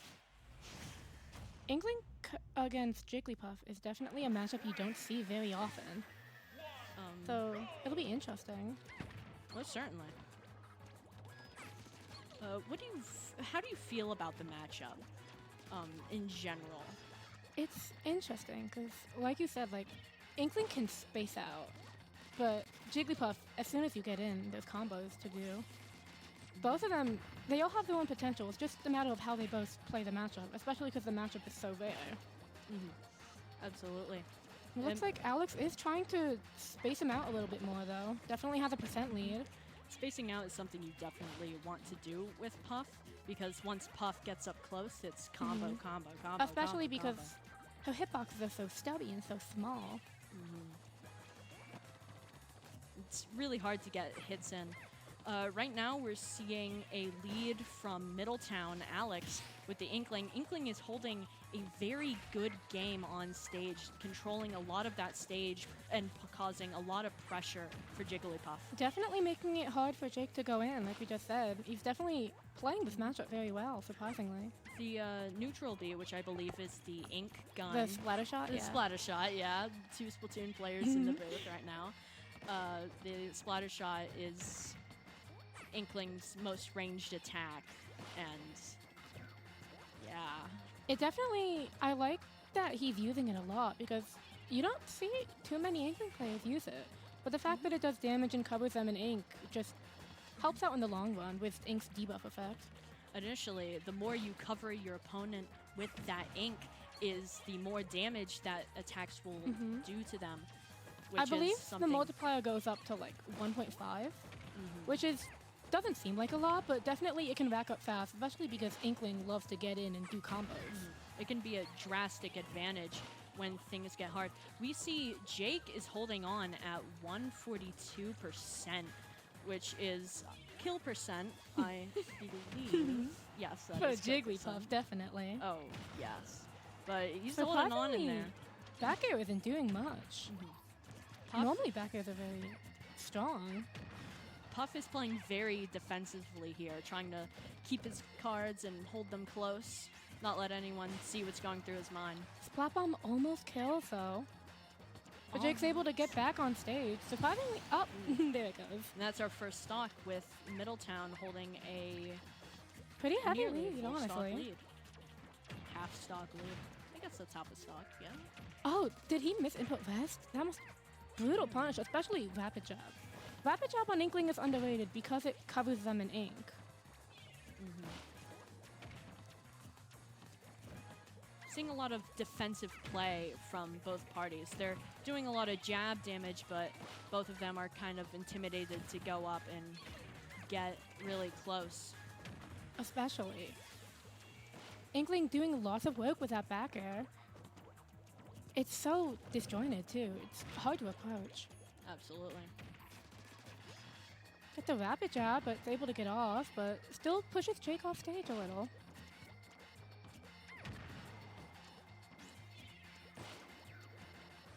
A lot of neutral play here. Neither of them like to approach.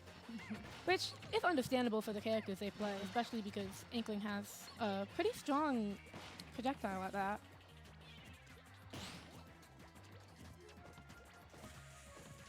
We're sitting at a very even game right now, except Middletown is a entire stock up, which gives them the advantage. Inkling is at very high percent, but if Jake can't get in, there's no way he'll be able to take that stock in time. Is there, if this game happens to go to sudden death because there are like 3 minutes left, does it matter based on percent? Like, is that what Play vs does? Yes, play versus, I believe we encountered this in one of our matches, is that if the timer it runs out, which we are at only 2 minutes and 40 seconds as it stands, that sudden death does not matter, and both parties are required to fall off the edge, and the winner is dictated by who has the higher percentage. Ah, okay. That I know that's how it works in tournaments too, but Jake's gonna have to take a couple of stocks very quick if he wants to even secure a chance at sudden death. We did kind of skip over those deaths there. Yeah. Puff, this is very able to come back from. You can for see him, Puff. look, he's playing so much more aggressively ever since the time limit Yep. was mentioned. Ooh, that was close. That had me worried. But Puff is able to do some really, really nice things. The Sleek can get a stock at some very early percentages with a fully charged smash attack.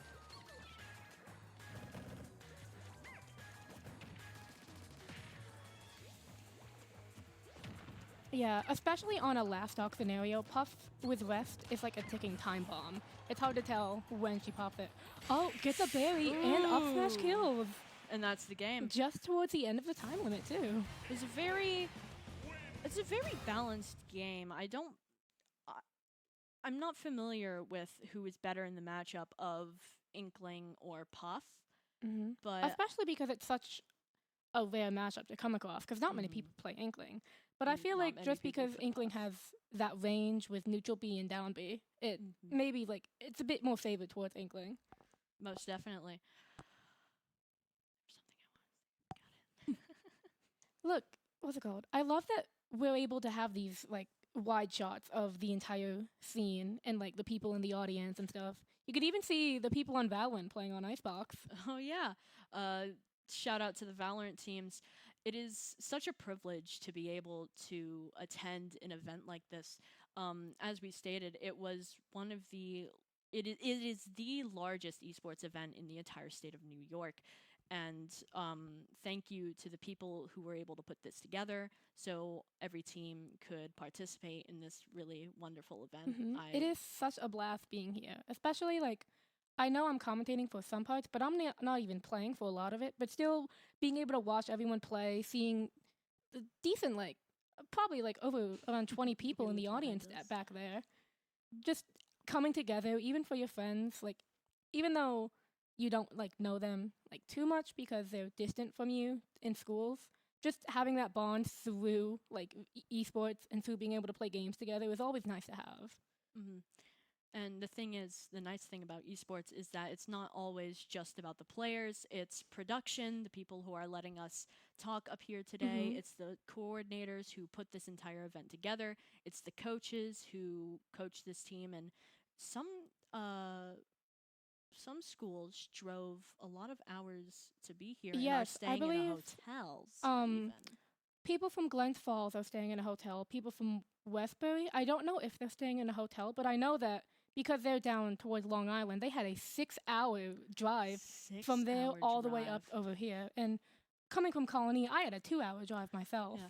We had a 3-hour drive, and I thought that was long. 6 hours is a fourth of the day. Yeah, a fourth. Fourth of the day. We can do math up here.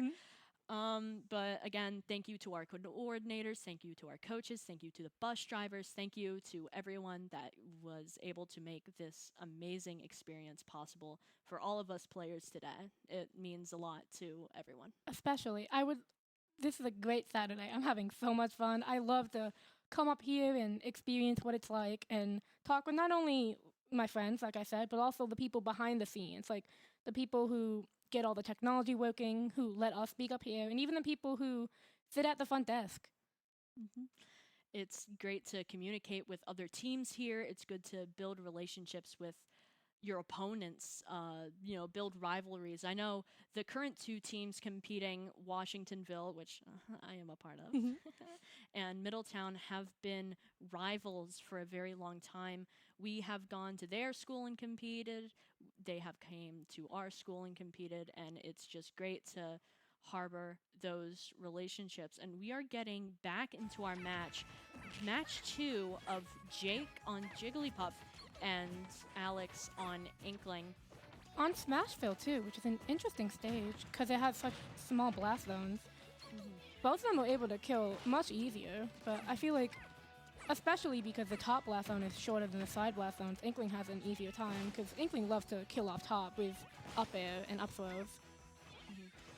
And I know a lot of people. A quick berry into a oh, stock wow, kill. yeah. Alex has turned up his aggression here.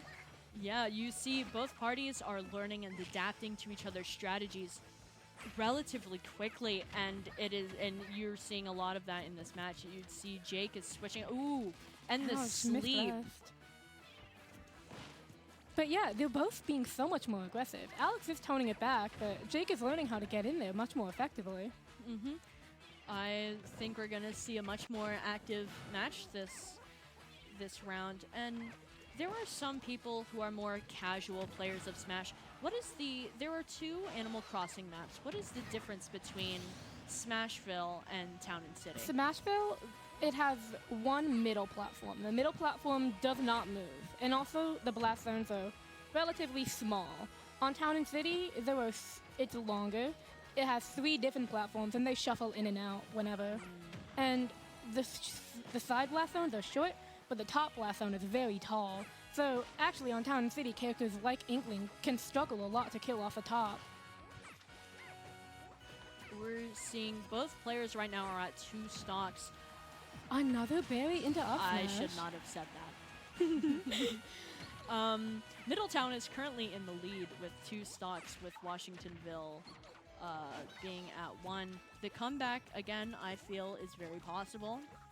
I've played alongside Jake for the entire year. Jake is, I think, known for being able to adapt and come back in very rough situations like this. I've seen Jake rise up in a couple tournaments myself. Being in losers along me, I fought alongside him, and then he went on a massive victory streak into 3rd place. So Jake definitely knows how to adapt, but it's just a matter of if. Yep. Middletown is a very, very tough team. They did win everything for a fall season, right? They won playoffs. They did indeed. I believe they were the fall champions of the Play versus League.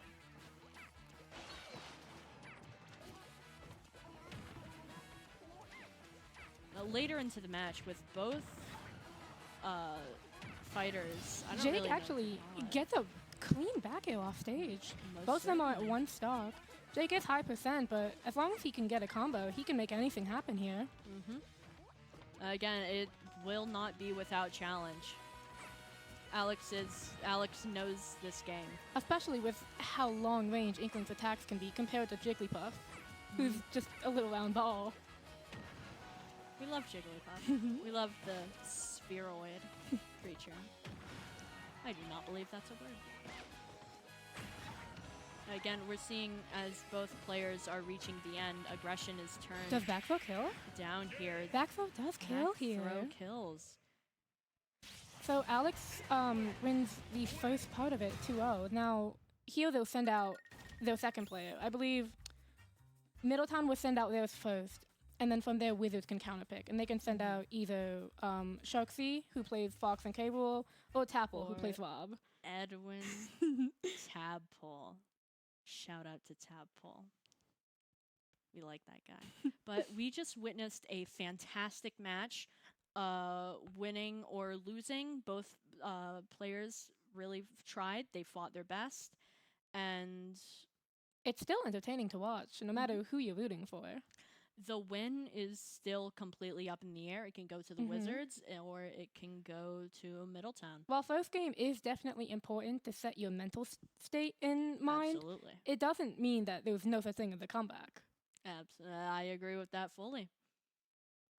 We've seen some very clutch comebacks today from a lot of the Rocket League teams as well, alongside the Smash teams. I'm gonna adjust this,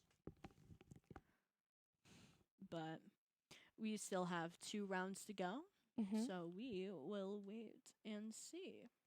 Especially because, no offense, but they do take their sweet time picking. But I understand not knowing how matchups work, and they still have to ban stages and all that, all In a high behind. stakes, in a really high stakes competition, choosing the right person. It may not seem like much, but choosing the right person in a matchup is essential for getting a victory. And it's something you have to plan out rigorously. You can't send up random people in any order and just expect it to win. You really have to know your matchups. You have to study your opponents. You have to read up on what they do, who they play, and what they're like.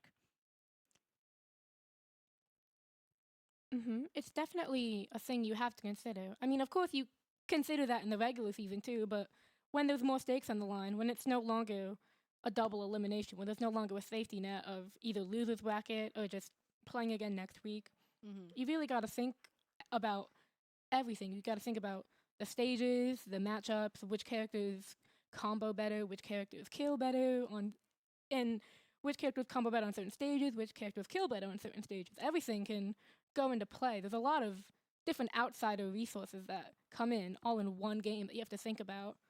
Absolutely. Smash Bros. Is credits to my coach has been described as video game chess.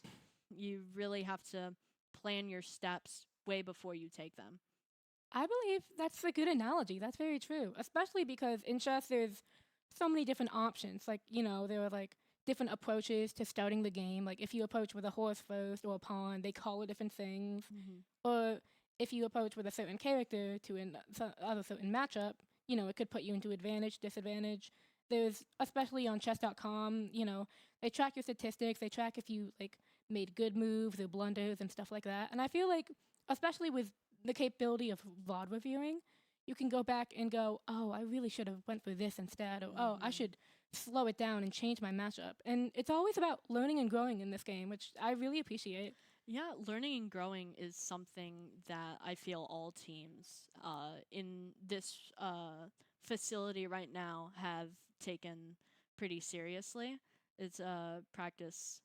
Practice makes perfect. Make sure to practice. Oh, looks like we have Edwin on Tapple. Tapple on Vob as Edwin against McGee on Snake. McGee, this is... Oh. Looks to be some He's sort got of...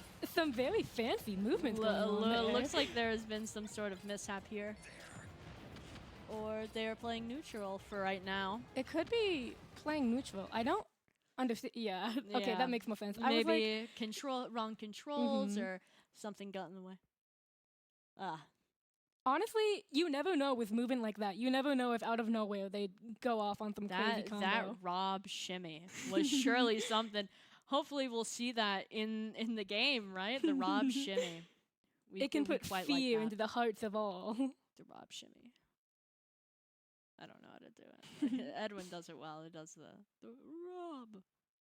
Especially because it's so precise, even like just moving back and forth like that. Because you can't run, you gotta walk. Even moving back and forth like that with like how precise the C-stick is. Smash Ultimate isn't as precise as other games, like of course Tekken and Street Fighter, and isn't even as precise as Smash Melee, but it still definitely has a lot of qualities and a lot of different tips and tricks and unique abilities that everyone has. Oh, absolutely. Smash as a fighting game is in a very interesting category because on one hand, it's more of a beginner fighting game. In a lot of fighter games, there are certain button combos that you must press, and one button does not really mean one thing. But Smash Bros. Is relatively simple, but yet has one of the largest competitive player bases, I think, of any esports game. You see big tournaments like Genesis and EVO when Smash gets into EVO, and there are like hundreds of thousands of people that show up just to watch people play video games, and especially through Twitch or even YouTube live streaming, that mass grows even bigger.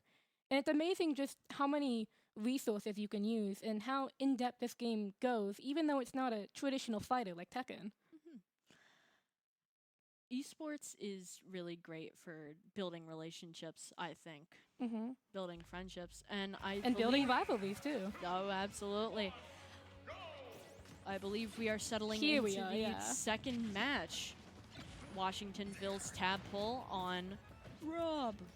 And Middletown's McGee, I McGee, yes, believe. on yes, Snake. on Snake. Snake is personally one of my worst matchups. What do you think about the matchup of Rob into Snake? It's interesting because they both have so much on their own. Like, Rob has gyro and down tilts, but Snake, sorry. Shane. Snake has a lot of mobilities with his up B is very unique. He's got grenades, Bombs, he's his got bombs. C4. He's got bombs. And we're seeing a very aggressive play from Tadpole right out of the bat. Trying to go all the way up there and attack him. He sees something, he's fiending for it. That gyro, it seems to be a very good combo starter for Rob. Especially throwing it at low percents and getting a forward air. But Tadpole does take first stock with a typical down throw up smash. That scared me. That That scared me. gyro, That was a risky honestly, play from McGee. Gyro did pose a little bit of a threat to his up B, but looks like it's all fine. Especially because I believe Snake up B has super armor on it. Perhaps. I'm not too sure about that. 'Cause I don't know. But I'm gonna take your word for it. Maybe Tadpole is trying to go what he went for against Olsen on Westbury Green Dragons. Trying to throw Gyro off stage while he's recovering. Tadpole going in for the chase again. He's really looking to put lots of pressure on McGee over here. You see the pressure. He's thinking with a very, Gets a very down tilt fast train, line. but McGee spot dodges. Down smash. Oh, and that's a grab.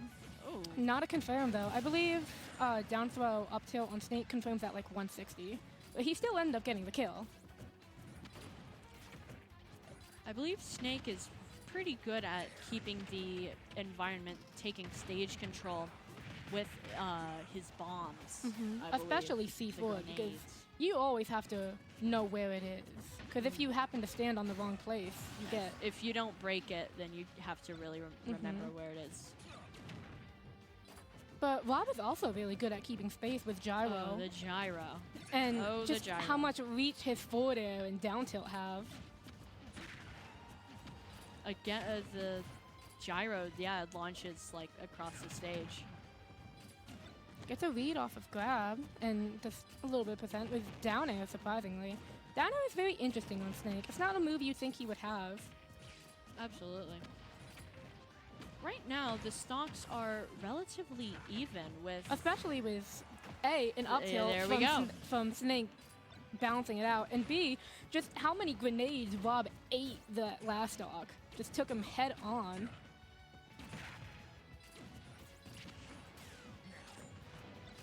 This is very intense. So many explosions. There's a lot of projectiles, gyro, and everything that Snake has. Gyro and everything else. You see, those the grenades are actually really good at disrupting Rob's combos. I feel. Now, Especially because you can just hold on to them too. whenever I see Rob get a grab and the bombs, there's a bomb behind him and it blows up and doesn't get the. Oh, wow. turnaround back air. Does take Back air. game one for Edwin here. That was a very intense game. We saw a lot of pressure in the early game. A bit more defensiveness towards the end, though. Lots of explosions and projectiles just everywhere. But that's the nature of those two That's characters. projectiles. Oh, I love projectiles. It's a great thing. It's a great thing, truly. Heading into. Oh, hey, look. You see down there, the Valorant team just won their thing. I don't know if it's the entire game or if it's their entire set, but hey, good for them. Yeah. On Icebox, too. I don't like Icebox. That map isn't that good. Icebox. I have played very little Valorant. It looks like we're getting into match 2. Back on PS2, surprisingly. PS2 is a good map. It's a great map. That is true. I feel like there's 2 baby maps that you really like to choose right out the gate small battlefield and PS2. Especially because they're so similar, but like so simple. They're basic maps, 2 platforms, and just a big old thing in the middle. That At really- least PS2 has the jumbotron in the background. the jumbotron is very fun to look at. Even Percentio, they're both getting off great projectile combos. Edwin does get a berry, but doesn't kill. He gets the berry and the up air. Ooh, explode.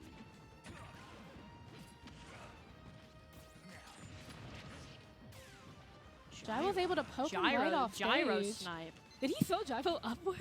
That would have been awesome. Gets a And I berry in the believe, up smash, yep, yep. that's it. Especially at such high percent. Even, like, the world's best masher probably couldn't mash out of that. The matchup is pretty even right now, with Edwin being at a very high percentage, but still having the stock advantage. Like that. I what's it need to called? stop talking about stock advantages. Grenade interrupted his combo right into C4. Snake has so much potential. Projectiles go into each other, they aid each other. Up throw is interesting here. I don't see that very often. Not on Rob, especially when you can get the berry with the down throw. Gyro's There it keeping is. him at distance. That does not kill. Doesn't go for the up air immediately. Grenade propels him up, but doesn't do much with it.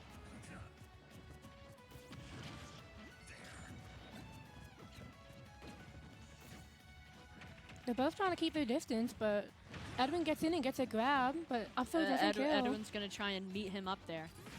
Especially with how high Rob can recover.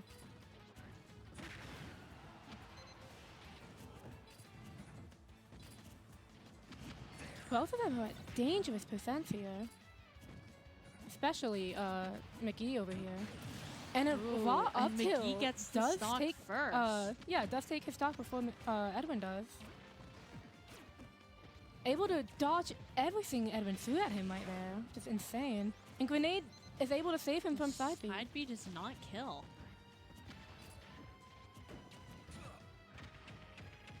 Grab, Down berry. throw. Yeah. Yep. At that point, it's just okay to accept Now it. it is truly anyone's game. Edwin could take a 2-0 for Middletown and leave the rest up to Zach and Shark to handle, or McGee could take a run No back. pressure. No pressure. Like you said, it is everyone's game, but McGee and fastballs a little the- too much and does SD last The game. SD. And with that, the win goes to Washingtonville. So, looks like, of course, Middletown can still pull off a reverse 3. They could bring this back. Oh, absolutely. The But next it is a lot of pressure, of course, onto our final contestants our here. final contestants. For Washingtonville, I'm aware that the last contestant is Shark C, who plays King K. Rool And Fox, correct? Fox, yes.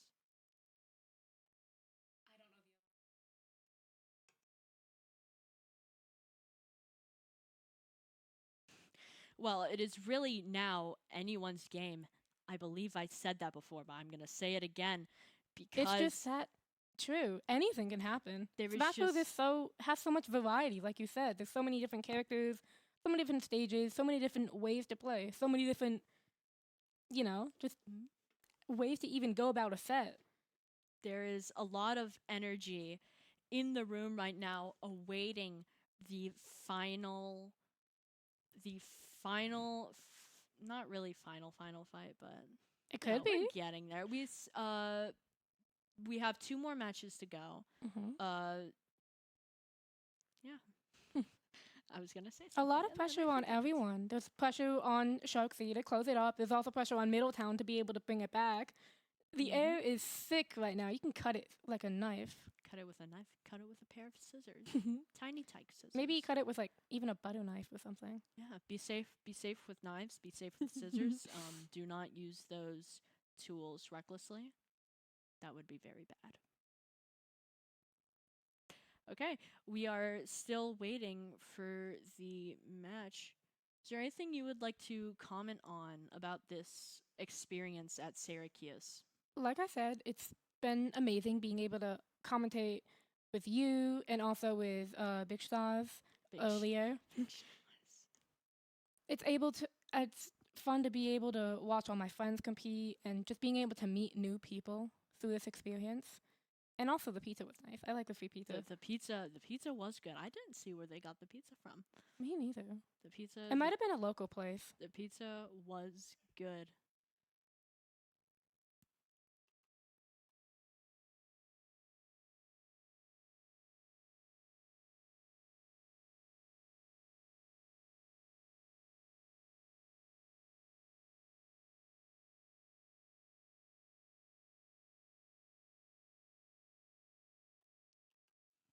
Currently ongoing with the Play versus tournament here at Syracuse is an Arcadian tournament where people not Playing in the Play VF. playing in Play versus can compete in a competition to win.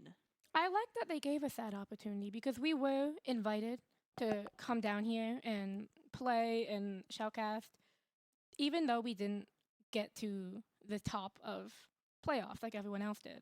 But I like that we were given this side tournament, just A, to practice in general, and B, to play with other schools who also didn't get to. Like, I'm from Colony, and we didn't go to this top part of playoffs, but my friends are still competing in this Arcadian tournament, and it's nice to be able to support our friends up here and also be able to do our own thing at the same time. Because, I mean, my friends are great, I love them, but I would not be driving 2 hours just to watch them play games that I can't. And, I don't think that is crazy to say. I don't think that's crazy to say at all. And there's also other schools that didn't even make playoffs that still get to come up here and just be a part of this journey with us. And it's awesome to watch. Even people who aren't in playoffs still being able to talk with them and of course it's also more spectators for the playoffs themselves. Esports tournaments are a great thing. They build a lot of community because everything here is more so local within the New York State. You're able to build a community with those around you, and I think it's a really wonderful thing to be able to just have this sort of social experience, especially for people who may not be as outgoing. I remember before I started in esports, I was not very outgoing. I was very skittish and very shy, but esports has helped me, working with my team, working with my coaches has really helped to help my character, and I believe a lot of that's the same story for a lot of others. And it looks like it's only going to be growing because I believe it was either November or December, we had a tournament at UAlbany, and that was the biggest at the time. And now this is even bigger than that. So it's only going to keep expanding, and we'll only have more options to hear from more people, to play with more people, and to, make more friends.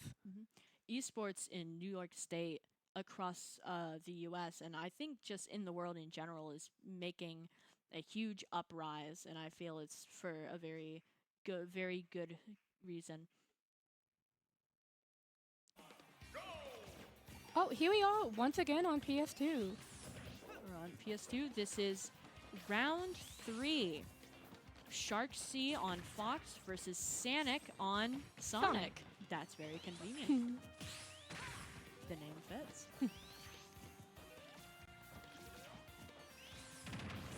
We're seeing Sonic is a very controversial character. A lot of people think Sonic may be annoying because of his very fast ability to just get in there and start you up in a combo. And the or fact do that some neutral tough B damage. homes in on your opponent. Oh yes, that's But of course, there are many different ways to play any character. You can make any character annoying or controversial or something. It's all down to your playstyle and just how you view what you want to do. Stroke is having a bit of trouble going in, though. What do you think about the matchup of Fox versus Sonic? Again, it's interesting because they both have their own potentials. They both are combo characters, of course. But I just feel like, I mean, yeah, Fox is fast too, don't get me wrong. But Sonic is Sonic. He's known for being fast. And the fact that he can outspeed Fox, who really depends on being faster than his opponent and getting in before they can, is a little troubling for Shark here. Yeah, I do agree. I believe that Shark is at a disadvantage for the matchup. We see, wow, lots of zooming around. It's hard to keep up. But that, of course, means that Shark doesn't have any potential. Oh, of course. We never said that. Shark, I have played with Shark. Shark has had some very clutch moments on the team for Washingtonville. Shark is great. Jab almost And kills, Shark can see what surprisingly. happens. We're seeing both fighters are relatively even, nearing that kill percent. Well, Shark is most definitely at kill percent. They are both just trying to... Sonic does not want to approach in here, though, surprisingly, even though anything can kill Fox at this rate. Except for that, apparently. It's a very intense game. They're both so fast, too. It's almost hard to see them. Doesn't look very intense because of the damage, but it is a very intense match. And with that, Fox basically Sonic teleports gets into the blast the zone there. first stop.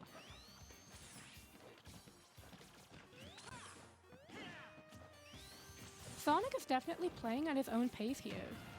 He just likes to zoom around, but then goes in whenever he sees Shark make a minor mistake, and that's a lot of what makes Sonic Sonic. Going at your own pace might not be the best idea because with Sonic, you gotta go fast. The raw up smash does kill, though. I think. We're seeing a lot of the side B, correct? Mm-hmm. From I believe, Sonic. yeah. Side B spins and neutral B homes. But of course, what's it called? It is kind of hard to tell because they look very similar. Gets lots of forward smashes on ledge, being able to catch him off guard a couple of times and being able to go in for the kill. Absolutely. Panic now definitely has a bigger lead than before. An entire stock advantage. And tons of percent, too. Oh, yeah. And it keeps growing. It keeps going. Of course, there can always be a comeback. Mm-hmm.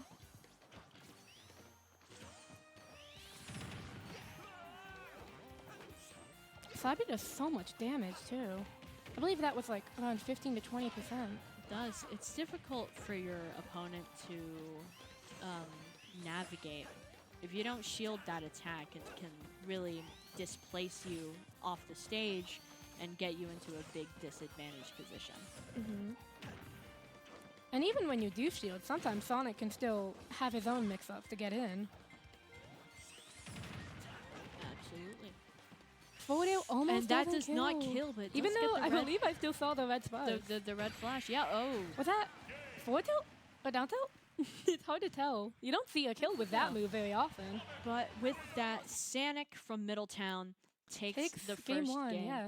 We do have another game, and do you believe that Shark will be able to pull it back? I believe that we're going to see a switch in characters, perhaps. We could see a switch in characters, although I know K-Will famously struggles with Sonic just because of how big he is and how much hitbox he has. It is. I feel like Shark might stick with Fox, but I'm not exactly sure. I'm not in his brain, but I also feel like in general we might see a 3-2, like overall between Middletown and Washington. No matter who wins, I feel like they're so evenly matched, and through the tournaments they have, it's always either sometimes Middletown wins, sometimes Washingtonville wins. They're so close. These are two titans within the esports high school league that are going against each other. Two champions, two previous champions, and yeah, this could go. This could And go all rivals night. especially. Hmm? Rivals especially too. Oh yeah, Both, been- like you said, coming from Orange County, correct? both from Orange County. Yes.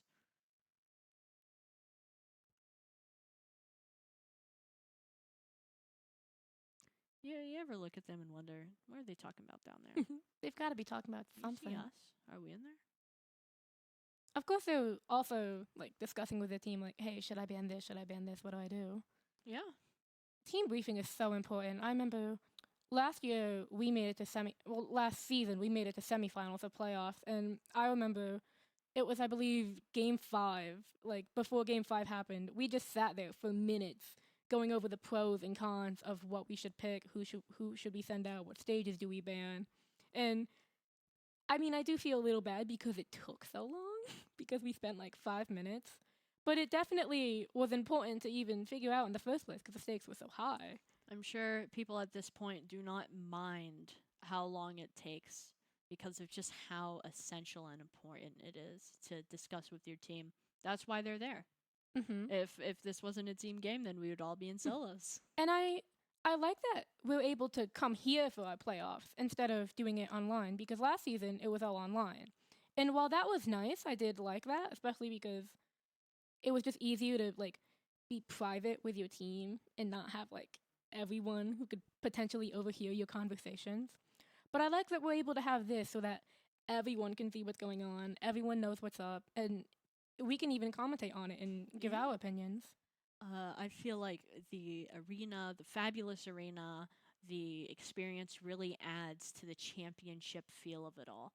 That It is this such a beautiful the arena. end of the spring league for 2025. And we have to wait through all of summer to come back. away for all of summer, and with some people not returning to the team, who Mhm. are seniors and moving on to the next important step in their life. Thank you to all the seniors. Of course, seniors are awesome. Hollow Bastion for our game 2, which is surprising. We have not, I don't think we've seen this at all, like, through our stream today. I have not seen any Hollow Bastion today from any team. Hollow Bastion is interesting. It's got the platform in the middle, like, Smashville, but the walls, the blossoms on the outside are bigger. And also, you know, the background's prettier because it's Kingdom Hearts. oh yeah, the animated background, Kingdom Hearts. I feel like Sora was the perfect last addition. Especially because Disney is such a big company. If you get contract with Disney, you can do anything, really. Oh, absolutely. But we're seeing a lot of neutral game with almost an entire minute passing on the set and not a single player. This does in the feel red. different from the beginning of the first game. I feel like Sanic is taking it a bit more defensively. Of course, still going in for combos as needed, but Shark is able to being get able to in back there off. a lot easier. He's sharking, seeing what's happening. I'm sorry. Misses a crucial up smash, unfortunately. And pushed onto the ledge himself, but is able to regain neutral. Seeing Shark right now is holding a pretty sizable lead.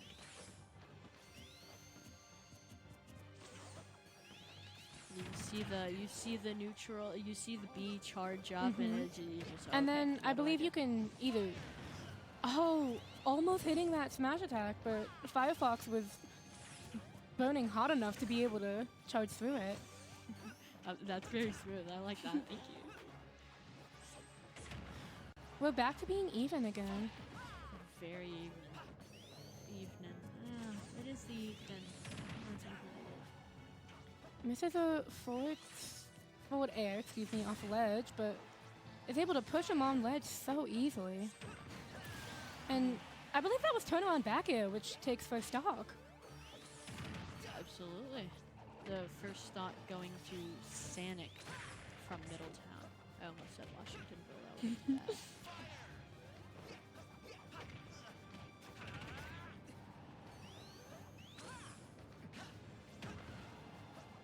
This is another up smash. I feel like he is kind of greedy for this kill here, especially because Sonic is at such a high percent. Anything could kill him now. Yeah, but you gotta be careful to play your cards, because while Sonic is at such a high percent, anything could kill him. The more and more damage that Shark racks up here is putting him at a bigger disadvantage when Sanic does lose that stock. Yeah, you could see Shark is now chasing after Sonic when he's just sitting on ledge trying to get in there.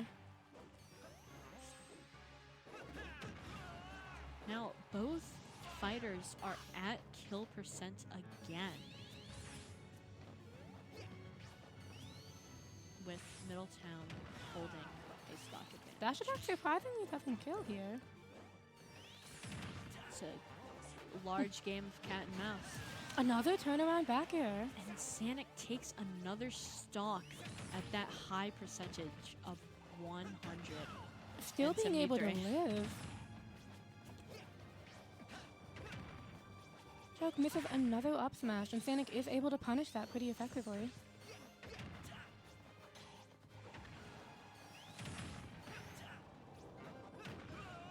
Being able to chase him up there is something new to this set. Yeah, and Shark is already sitting at 84%. Forward And he smash does does get kill, the though. stock. The comeback is always possible. Oh, he I lived should stop that. talking. He lived. For a minute, I thought you did jinx him, but he actually impeccable I'm DI jinxing living everything that. today. I didn't get me out of the booth. Misses forward air.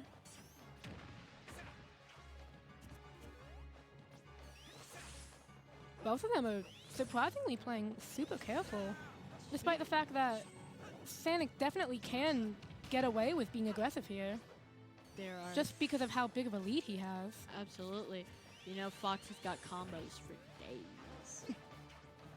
There is 2 minutes and Up air 18 doesn't seconds connect. left on the clock.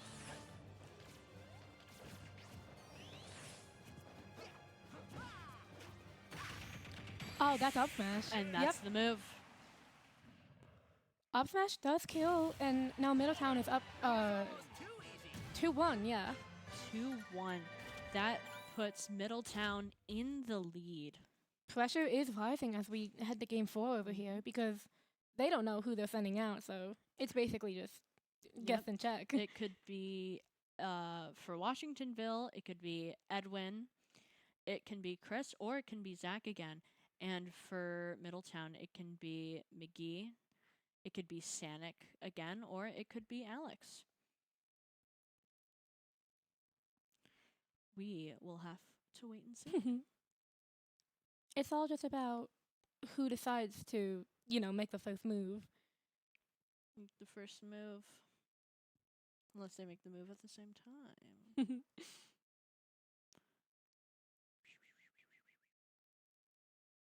Like I said, I love that we have these overshots, so I'm not completely in the dark looking at nothing here. I'm able to look at how people are reacting, how people are doing what they're doing, instead of just having my back to everyone and being scared. Can see the teams commuting with each other. You can see them talking, plotting. You know what's going. And through you can their see Valorant doing good minds. too. Valorant, there is a Valorant tournament going on right now. But it's not being streamed. Unfortunately. So sad. There's a clip of our players. Look at them. Look at them down there. Trying their Oh, it's hardest. panning. They're able to pan it. That's so cool. Thank you. Whoa. Being panned out into our spectators, into the audience, Best seeing casters ever. how's it going out there. It is currently 3 o'clock. We have been here since around 8 or around 9. Oh, hi there. 9 to 10. See yeah. ya. Wave to the camera, Middletown. We Wave to the see camera, you. Middletown. Hello. Hi, Middletown. Oh, that's so cool. They were able to. They didn't do this They're beforehand. waving. That's so cool. I love this Hi, new Morgan. perspective. We can just see their I faces see you, too. Morgan. Hi. Yeah, buy the merch. The merch is being sold outside. It's actually really comfy. Oh yeah, shout out to the t-shirts that have been designed outside. I saw a few. They're being designed They- in live time too. You could see them actually with the press out there. Really? Yeah. I did not see that out there, but the designs were magnificent. I would have bought one. I probably will when I get home tonight.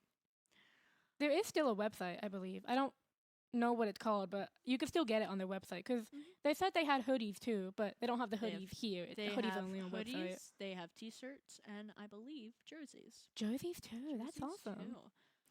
Hey, we're getting more panning. We could see the side pits Arcadian where the Arcadians and where going most people are just down. playing friendlies now. Because I believe Arcadian is still maybe around finals. It's hard to tell because I'm not out there. Yeah, we've been in here.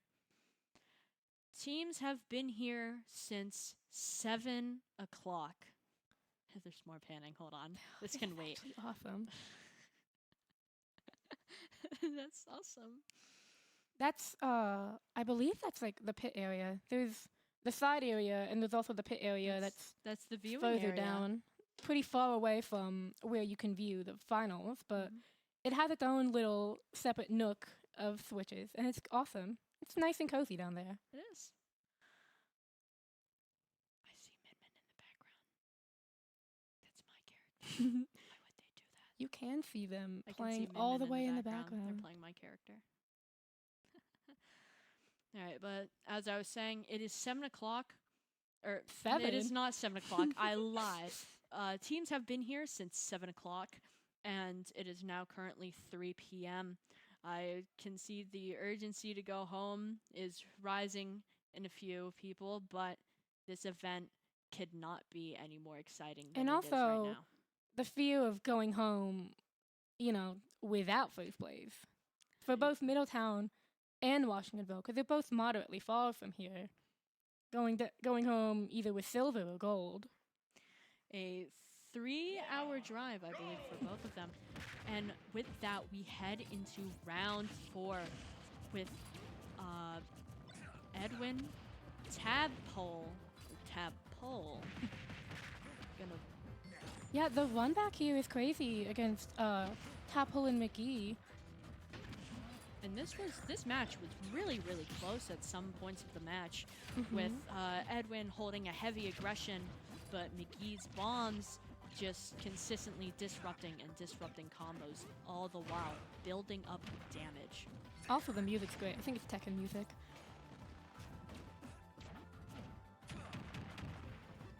It is Tekken music, I believe. It's good tunes. Now you see the players in the little corner. That's another thing I like about Smash Bros. There is so much music. They bring everything from a series in. Oh, There, absolutely. I believe, there's got to be over 1,000 tracks. I love to set music before my matches. My go-tos are anything from the Pokemon, the ARMS, or Persona soundtracks. Ah, okay. There's some great tunes. They're both at high percent, but McGee was able to get an up tilt off. Edwin tries chasing him upstage again. Down Goes throw. for I believe that was either down or up throw, but no matter what, it didn't work surprisingly, despite McGee's high percentage. Anything could kill McGee here with the little brush of air. Or like a cough or a sneeze He at this does point. currently hold the stock percentage. And Almost misses I need that to stop punish for a talking. minute. That was pretty Stop scary, but talking. Edwin does Stop even up talking. stocks. Although Edwin is at a much higher percent than he's used to in this matchup, especially with McGee being so low. Again, Middletown's That's a players load. are no joke. No get one in here is there. a joke, really. They whenever they show up to practice, they're there for business. It's not time for play. Even though we're playing video games, not time for play. Time for work. Both fighters right now are All really of a sudden even. get so even. They're really Because, especially with Rob, he has so many combos, but he can just eat grenades over and over.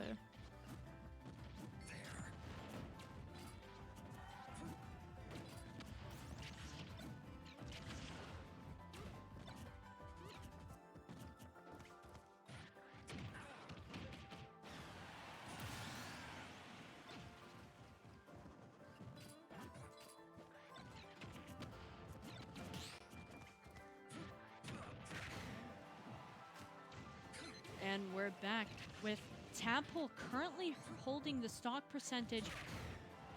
I need to. You've always done that, but look, they're even now. Would you like to address the stocks from now on? Yes. It looks like I feel like For you would be now, better suited to that. McGee and Tab are even stocks, even percents. Like we said, anything could happen. They both have so much combo game. They both have so many ways of getting in and doing massive amounts of damage. Both teams are playing very neutral here. Yeah, like you said, just grenades are able to interrupt anything Rob does for the most part. As long as Snake holds onto a grenade, he takes damage, yes, but it benefits him more than it hurts Rob. Seeing Nikita a lot last stock, which is something he pulled out a little bit last game, but not too much. We're seeing a And lot of the lots same of move. up smash. That edge guard strategy is It almost interesting. worked. Was that? Oh, And with the C4. grenade Tabna With the looking out for his grenade. bombs. gets gets a game off of Edwin.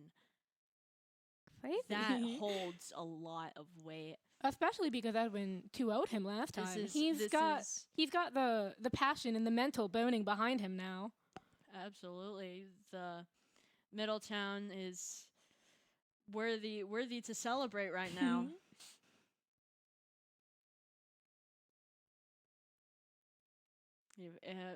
Even though it might not seem like it, this is still very much anyone's game. Mm-hmm.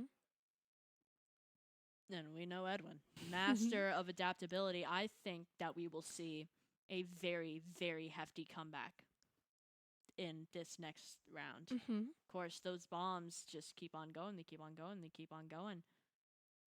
But I feel we will most definitely see a comeback.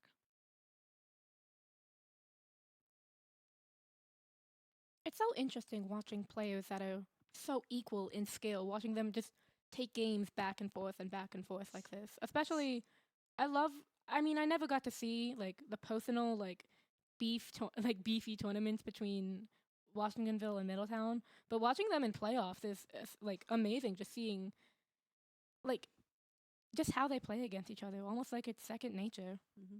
It's extremely intense, tense. I don't think that means the same thing. But again, two New York State esports giants going toe to toe. Because they're starting already And yes, this is on game two. Battlefield. I don't think we've seen this one either. Battlefield is probably the largest of the legal stages, with having a very notable center platform. Oh, and we have the webcams now. They're back. Webcams of our players here. Edwin. You see, Edwin starts off with a lot of aggression. He saw what happened last match, and he is having none of he it. He is not having taking that none of lightly. it. Snake He's going does all the have way a in. pretty good recovery potential with that mid-air grenade. We're seeing a stark percentage Almost kills. difference right now. This is much, like you said, this is much different than before, where they were basically even throughout the entire game. Edwin is going in And here. there's the berry, and There's the up smash. Edwin takes first stock, and if he can keep this momentum up, he'll he'll be have a sweeping. massive lead. Yeah.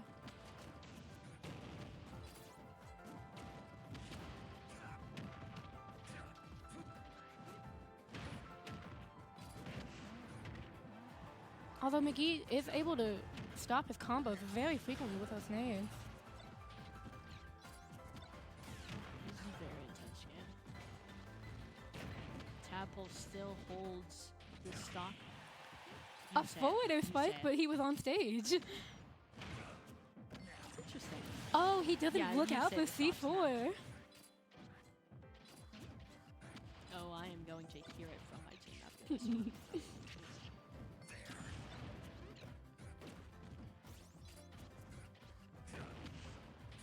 Playing against Snake is so hard because you always, like you said, have to keep a mental note against C4, and you always tell yourself, remember it, but then you just still don't. Yeah, I feel like Snake Oh, is my get that personal worst angle. matchup, and the up air, the up air. Those angles, especially off the Devious, bomb, were very crazy. devious up air. He does remain his stock lead.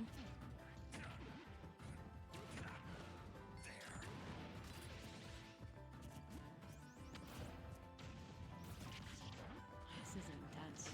Not much to commentate on. It's just, wow.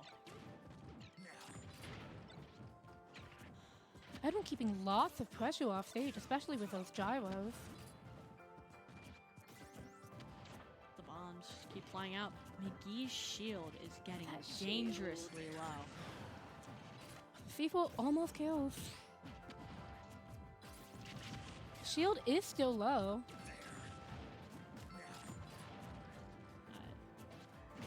There it's back. Hi, shield. The Forward throw, offstage. interesting. Goes down against McGee, but McGee's able to C4 recover his way up. Ooh, that goes Side far. B was close to making a tech happen, but it did something the other way. These are two fighters that really have a lot of offstage options, with Rob's gas tank being so large and Snake with the bombs, and the up air Does gets the let kill. Tab take this game. It's now 1-1 between Tapple and McGee over here. These games are genuinely very, very intense to the non-video game eye. It may not seem Mhm. like it, but these matches are incredibly nerve-wracking. Just watching. Can't You could imagine see what it it's on like everyone's for the players. faces too. Just the stress behind their brain and their eyes, and just the way you could see them calculating everything. People have waited so long for this tournament. Mm-hmm. Now that it's Because finally here. I believe playoffs were in May, late April, early May, and now it's June. So that they had an entire month to be ready. And to wait an entire month and to come second. Of course, second is still great. Don't get me wrong. It's amazing. It's an amazing feat. But it was just something different about first, of course. Edwin, wave to the camera. He knows. Yeah. Oh man. That would have been really funny. They can't see those cameras, though. They are very visible. Oh yeah, they are. They're, right they're there. not even hidden in the monitors. It is pointed directly at you. Staring at you, right at you. Let me see. Our players, they are thinking, and they are considering Contemplating. This is a big match. Yeah. This is a big match. Valorant is still going pretty strong with their tournament.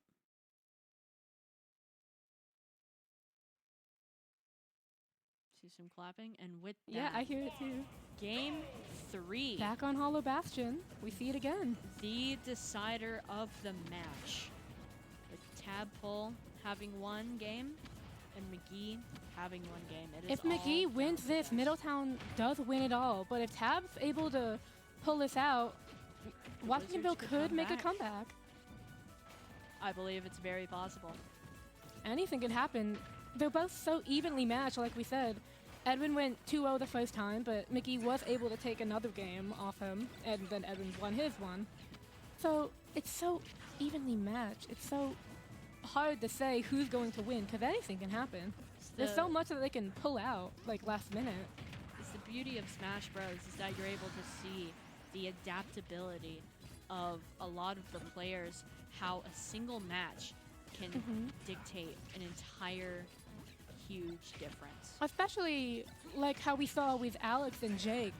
Jake was having a lot of trouble game 1 trying to get in, but game 2 he played much more aggressively, and although he didn't win, he was able to make it a bit more scary for Alex. It's all about just learning and growing, knowing just what to do. There are a lot of great players in this room. It is an honor to be sitting amongst them. It is.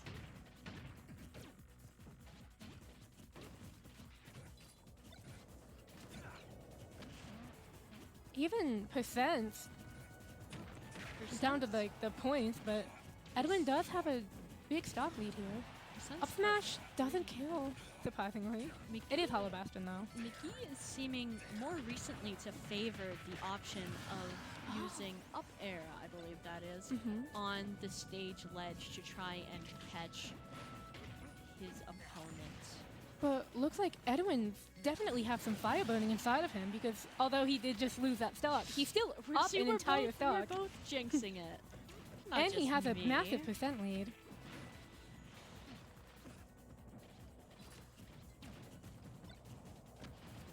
This is the match. And he gets the laser, catches his gyro, throws the gyro. The gyro back and More forth. gyro. More gyro. Up there through the gyro, but still takes percent, which is interesting. Nikki is in a tough situation here. And the up air.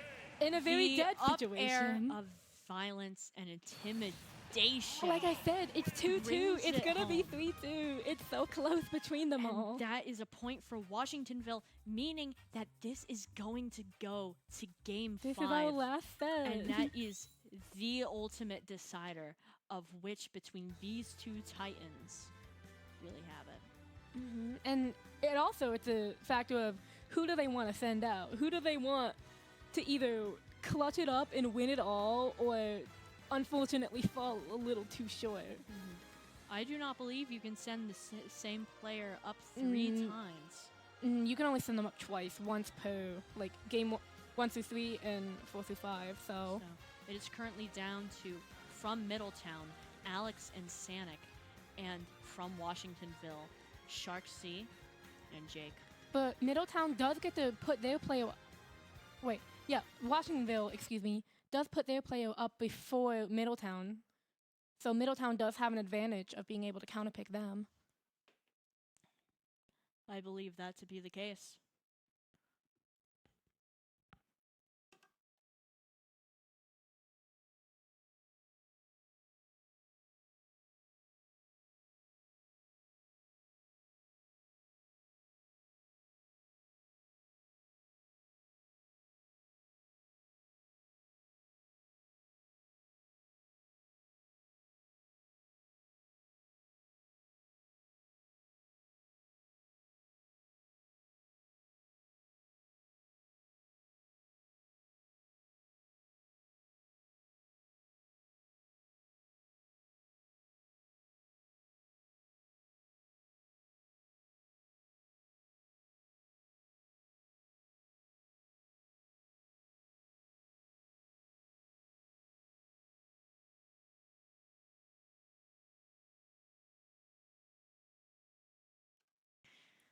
All right, and we are back.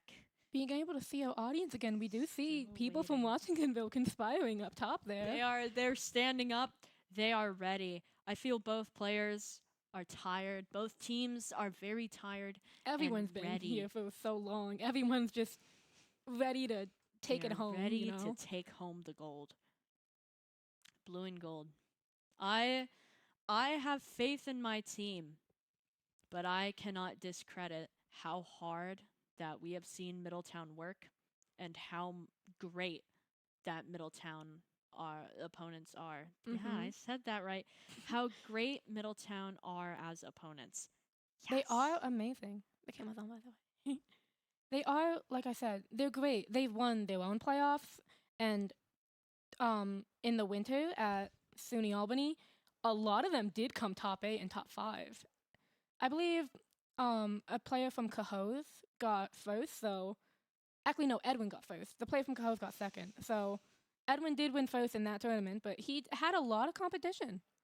Yeah, we are again amongst some very, very talented players, and there's an issue that seems to esports players get very discredited as people see esports as not being on par with other sports, which is Like basketball or football. fair to a certain point, but you cannot deny that esports takes a lot of mental strength and just a lot of strategizing and planning. And camaraderie from the people behind the scenes making this all work, from our players who are playing right now to our spectators in the audience currently. Everyone's able to come together, you know, just like it would be for a football game.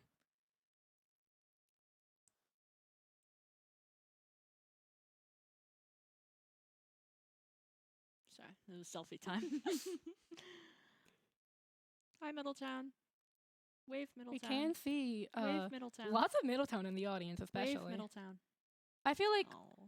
there are a lot of seats, and there are definitely people in the audience. I don't think everyone's in the seats though. Some people are hanging A lot of people are like, playing friendlies in the yeah. pit. Just can't put down the game. friendlies, and also just sitting on the couches to the side, because obviously they're more comfy than a chair.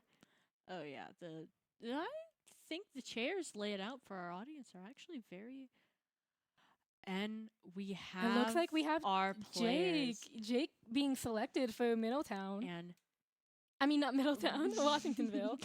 Jake for I had Middletown on the Washingtonville and brain. Sanic for Middletown. This matchup is going to be crazy. Mm-hmm. A Jigglypuff versus a Sonic. How do you feel about that matchup? It's so hard because Puff is slow. She's full of air. But Sonic is so fast. But also, Puff can deal so much more damage. And with Res, she's a ticking time bomb whenever she wants. And Sonic requires to get up close, and in order to sleep someone, you need to be close. So, But also, there's- both of them are good at being distant and playing zoney. Sonic can do it a lot on the ground, and Jigglypuff can do it especially, like, very high up in the air. So it all comes down to just who wants to go in, who wants to, like, push first. there is a lot of ample opportunity for both players on either side. This is the deciding game for the Play versus Finals, Spring yeah. 2025 final. And with that, we enter Game 5. It's Live and Learn playing, too. That's so interesting Live and for learn. Fanic. It's perfect. It's perfect for our last match. We are at Small Battlefield with, as we predicted, Jake on Jigglypuff and Sanic on Sonic. Both of them are, like I said, trying to stay distant, waiting for the other one to push first. This is very heavy neutral.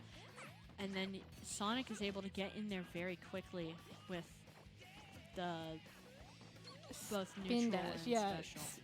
Neutral and side B. I don't honestly blame you for being confused. They're so similar, interchangeable, Yeah. and even. Might as well just address both of them. It is the main feature That's of a Sonic's massive pit. 20% there. 40 damage dealt with that. That is crazy. And does another 20 like that.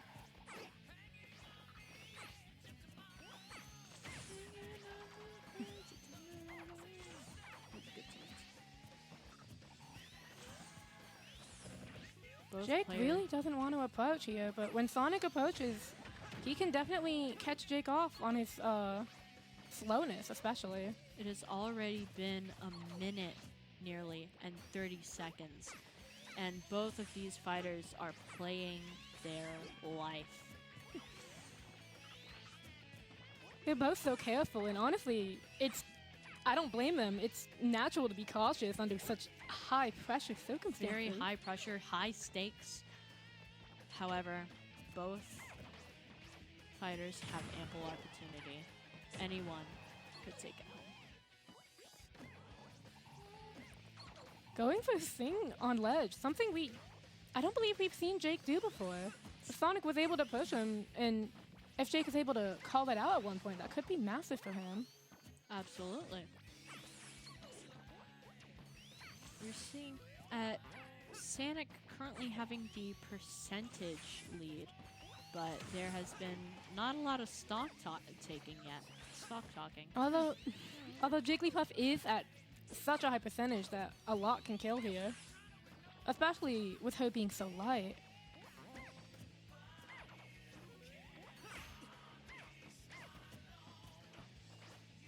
I think we're going to need to start seeing a lot more aggression from Puff to really see the comeback. Or to see any stock taken at all. It's been 3 minutes now.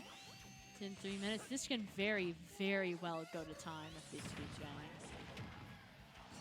Does And that is get caught on a thing and does get his stock taken.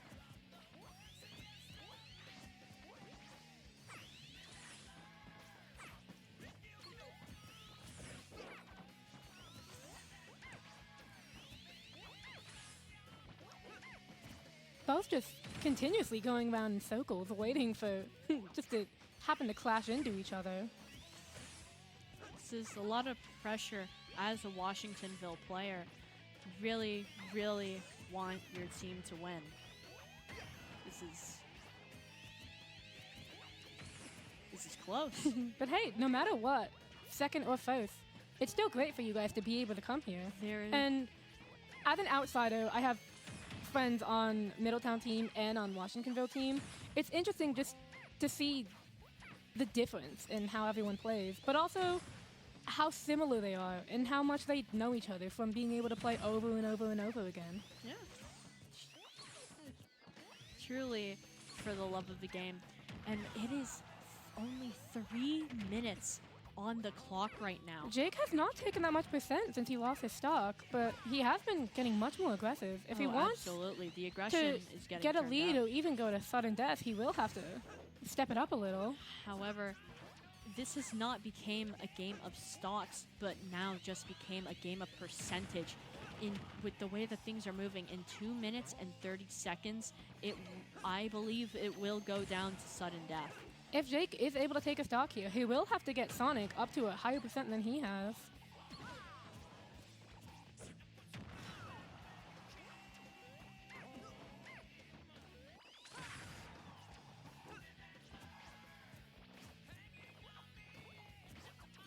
Sonic knows his boundaries, knows his lead, and is staying very carefully away from Puff here. Absolutely. With Puff down a stock, I feel like Sonic knows that the comeback And he gets the is stock. Oh, you see It the little depends dash on- dance? It depends on kick a little dust up. who can either get more percent or take the stock at this rate. There is only less than 2 minutes on the clock. Jake's staying in the air. He does not want to come down and face him. But he does end up, That's why. unfortunately, getting hit with a turnaround back air. If he wants to at least take it to some depth, he will have to take a stock here, but that might not happen.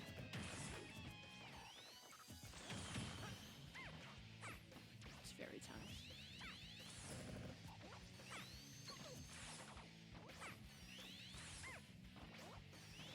Sonic looks like, I feel like he does want to take this game to time. He isn't really going in that much. He's just kind of doing circles around small battlefield.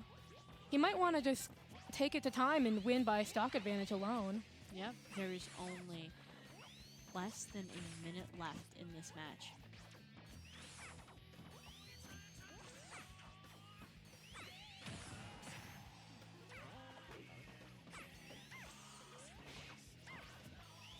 Jake is at very high percent here though, as the clock ticks. It's just 30 seconds now.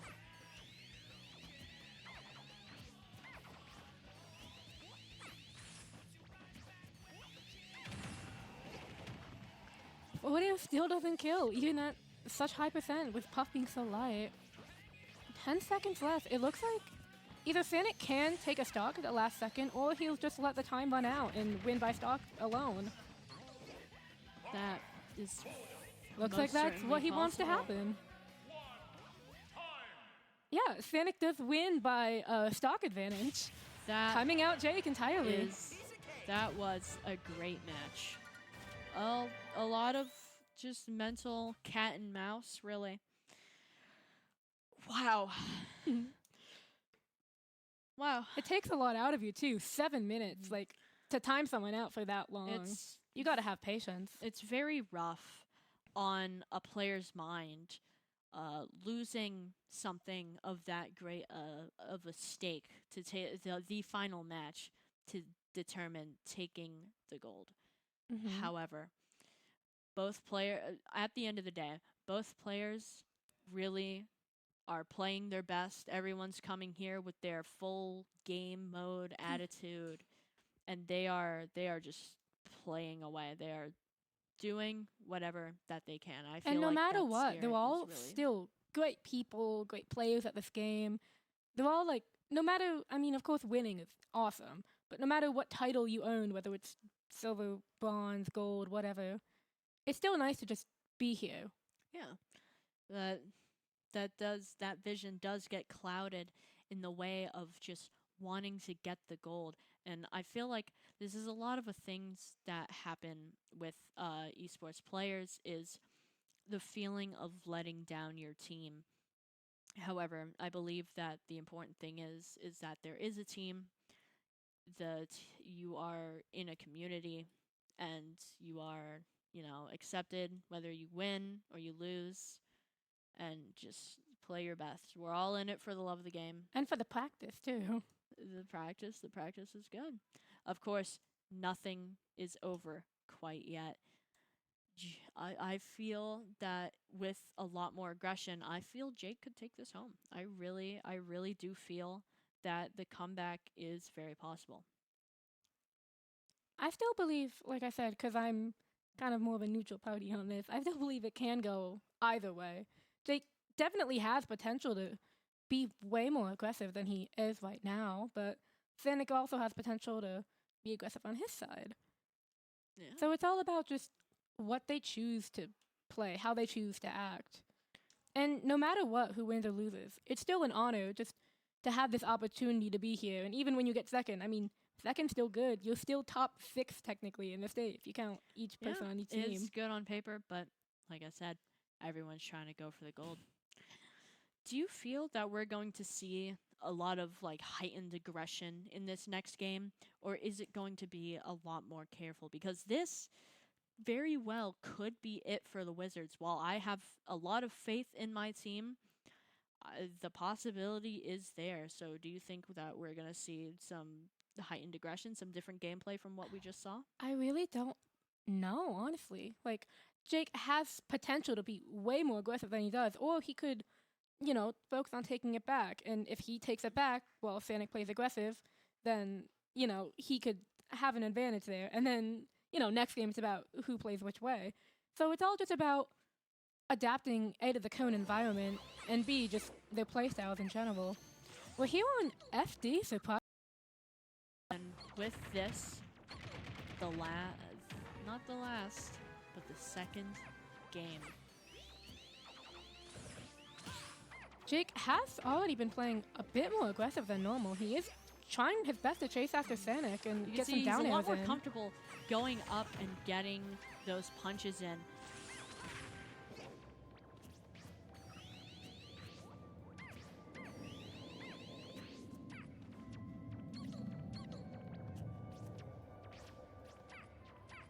And yet now that both of them are even percents, they're both wondering what to do next.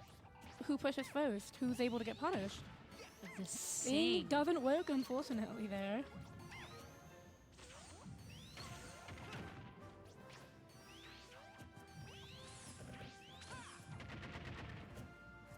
Rest takes a massive hit on shield, but doesn't do enough to break it, so... The stock. However, I do admire the risky play here. Jake is really willing to go all out for this match for the Wizards. That is respectable too. Even when, I don't remember which set it was, I believe it was against the Green Dragons, but even when he was losing in a set against the Green Dragons, he still went for risky plays like rest or certain pound punishes, and just being able to have that confidence despite being in the face of danger is very respectable. The thing that, playing alongside Jake has a lot of determination and a lot of spirit within his game.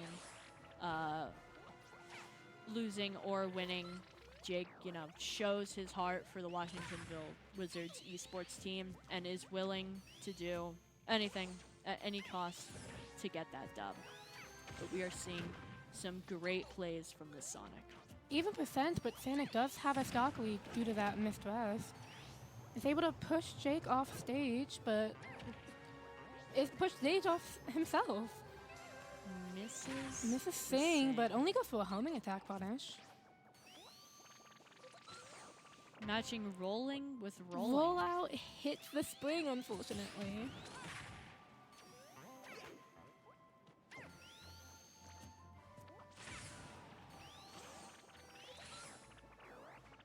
They're both rolling all over the place. It's ball versus hedgehog. kind of a wall. There it goes. You're seeing Sanic is getting at a pretty high percentage here. But it is also about if Jake can take his stock, and if, of course, Santa can take his. We do have about 4 minutes left in the game. Anything's possible. Jake is living at an impressive 150 right now. Especially Very, for... very impressive for the lightweight that Puff is. Mhm.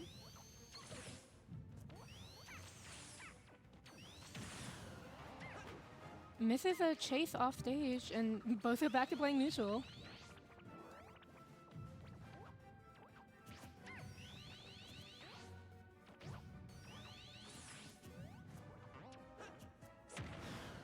Back airs collided, and both live. You see you hear the crowd chanting for Jigglypuff to Mode, win. yeah. At But gets an off an And air the dodge angle and does DC. miss. I don't think it's DC. That's SD. Washington. SD, yes. I'm very intelligent. Sonic is getting into the 100s, but He's has playing a so much more aggressively now that he has a 2-stock lead instead of a 1-stock yes, lead. has 2 full entire stocks up on Jigglypuff.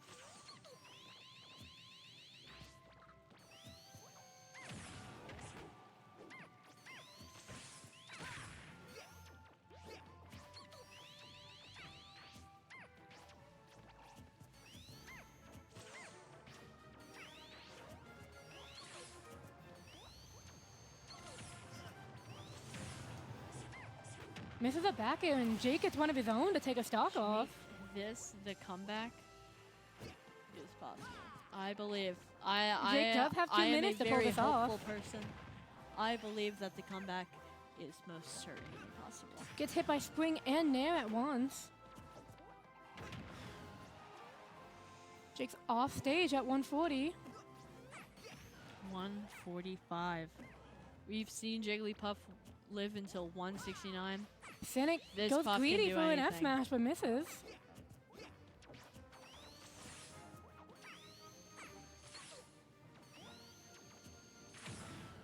Ooh. Lots can kill at this Just rate. mistimes the shield.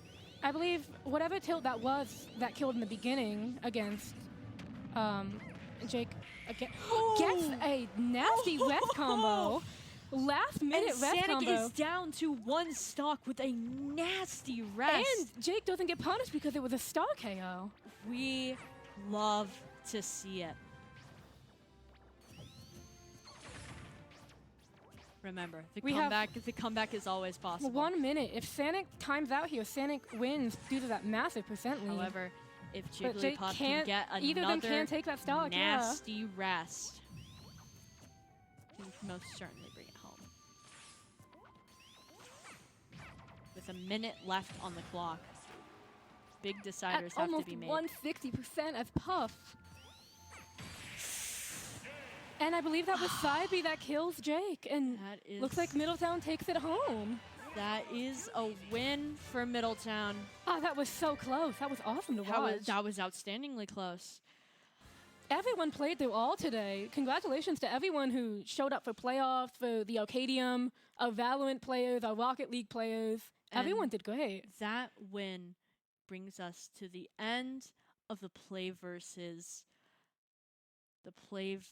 Spring 2025 season finale. with Middletown taking another victory. Another victory 2 years in a row Seasons. against the Wizards. That's got to sting a little bit coming from a Wizards player. But Middletown tried their hardest. They fought with such rigorous passion that I wouldn't them rather out there. have anyone else take the victory. Congratulations to Middletown. And congratulations to Wizards, too, for making it so far. You all were so brave to come out here and give it your all. Even though second is not first, it's still a massive victory for you guys. Yep. Players really did try You can see them all talking out there. their Look. hardest. They are congratulating each other, giving fist bumps, just giving kudos. All right.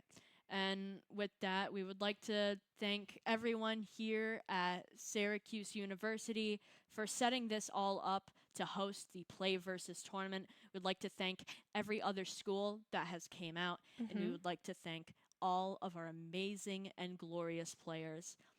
With Thank you that- all so much for today. This was wonderful watching and commentating and being able to experience this all with you. Yep. And that signs us out. I am Wyvern, And I am Ruby Red. and we hope you have a fantastic rest of your day. Goodbye.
versus SpongeBob here at ESSEF Finals, baby. Oh, yeah.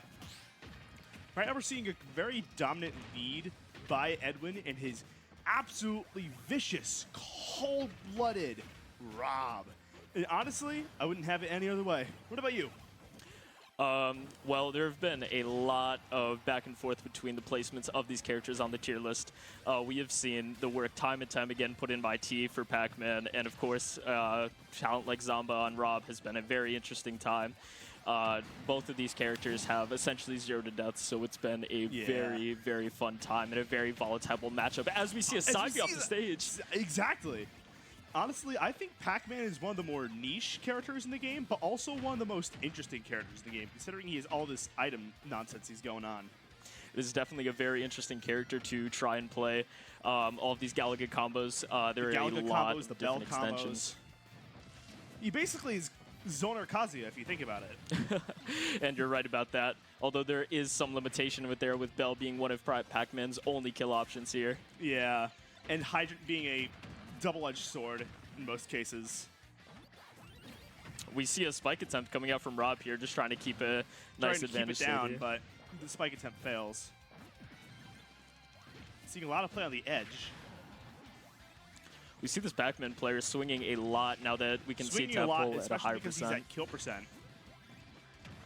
Oh, it's gonna be off. Oh, wow, that's a Back air not getting the sweet spot. nasty back air.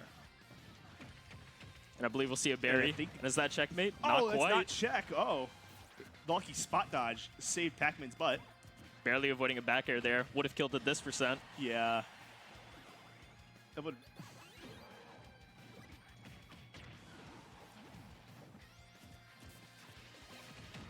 Oh. Oh. It's very interesting seeing these two characters scramble in a Yes. way that we don't see very often. Oh, and just barely missing the gyro barely missed down the smash gyro. confirm. Just one touch from Rob and Pac-Man's all over.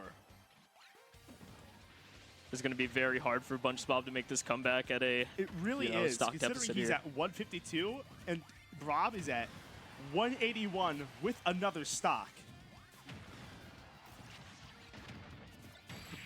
Oh! And it's his own hydrant that and does it's him his in. own hydrant that takes him back a life, just like in Pac-Man. But that's going to do it for round number 1. Let's see what stage selection will come What out here. stage are they going to select? Imagine if they pick Pictochet too. That'd be funny. It's like, you know what? They're like, yeah, let's play Pictochet. Why not? It almost looks like one of these players' controllers has a bit of drift going on A here. little bit of drift. Oh, taking it out on the raceway, huh? We get a little view of our players and our lovely audience here at Syracuse University. And you know, speaking of which, such a lovely campus. If It any really of you ever is. get the It's chance. such a nice campus, especially the studio we're sitting in. Hello. We've got a bird's eye view, and we're immediately back to the action. Should this time on Battlefield. Small battlefield to be Small exact. Battlefield.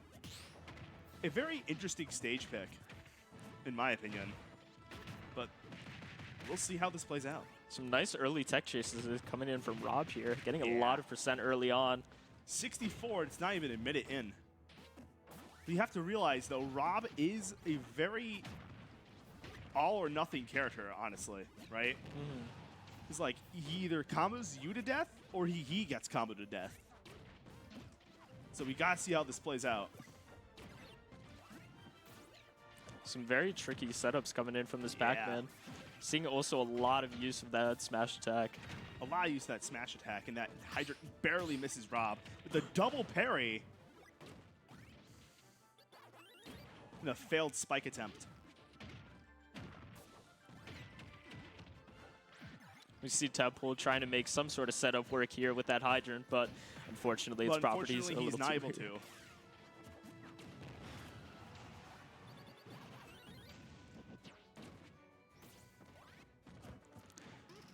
The berry, and that's going to close out stock 1.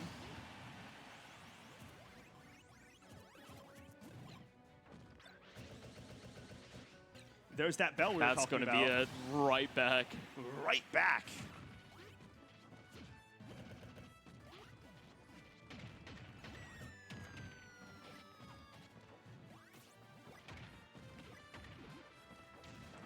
You know, even despite the initial lead, you know, Pac-Man is just as capable of getting crazy combos. Exactly. As we almost see a forward air train there, but unfortunately it was stopped by how fast Rob Fair is. Yeah. That is a nice air dodge read. Nice back air, but Pac-Man's recovery is actually insane. So he's just like, nah, I'm good. Speaking of insane moves, Rob's aerials are just crazy. Exactly. Like, you see that up air that just killed Pac-Man right now? That's insane.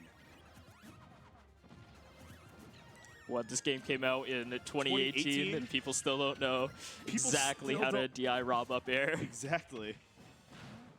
I feel like Ultimate's going to become like the Melee of modern Smash, but, you know.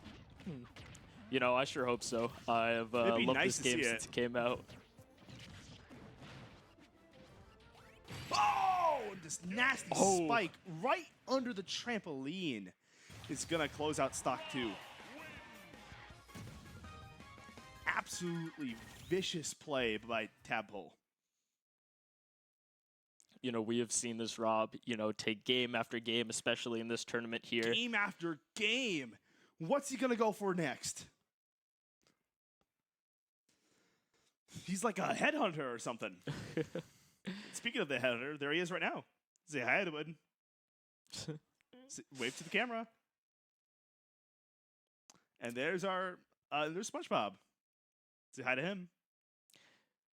I believe, if I'm not mistaken, this might be one of SpongeBob's first actual LAN tournaments here, so this is a wonderful showing to be your first time wonderful out. Showing of skill and a wonderful showing of competition. And now we're on to round 3 at Final Destination with my personal favorite song, Soy Sauce for Geese, playing. And a little fun fact about SpongeBob over here, Pac-Man is one of the only characters that they play that is not a heavy character. Really? Yes. We've seen them on Ganondorf, DK, K-Rool. They are a connoisseur of super heavies. Connoisseur of the heavyweights. Throwing that gyro right back at him. See a nice grab release combo there for a second. Yeah. I would say that both of these players are doing their absolute best to make use of their mutual mechanics here, with Hydrant and Gyro both being factors. Exactly. We'll see a Barry again here. Barry and again. An up smash to take it stock. That's going to take it.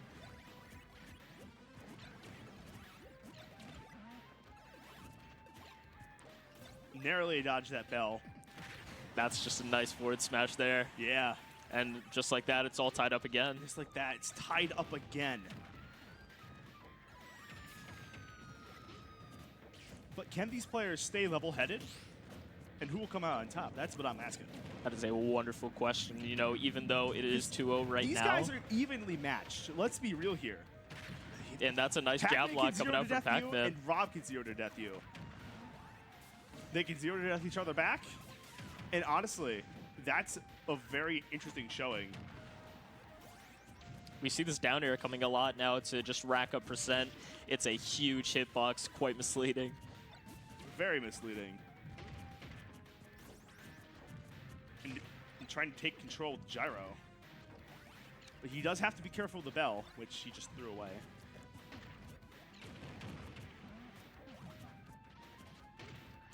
Pac-Man is staying very airborne, trying his best to stay out of disadvantage here. Best away from Rob.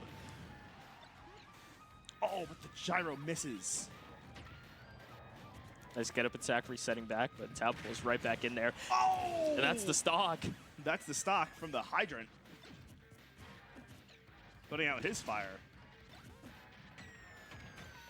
Oh, the Galaxian combo.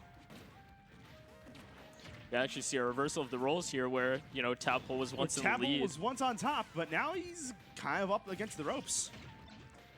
Is he going to crack under pressure? And you have to wonder, you know, was leaving FD up like the best choice for Tadpole here? Was it? Or was that to his detriment? The orange is going to come out with the Hydrant at near sniper position. But of course, we always tech those. Yeah, we of course tech those, exactly. Pac-Man resetting space. Oh! Gyro at neutral get-up distance is just such a threat to deal with Such at all a times. threat. We'll see Bell out now. You see Bell out. Can it? Oh, footstool. Hello. Almost getting a combo off the hydrant push there. Almost.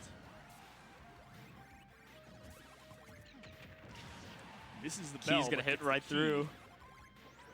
Yeah, he's got the key. Key's thrown away, trying Maybe to it's get the a key jump victory. read. Who knows?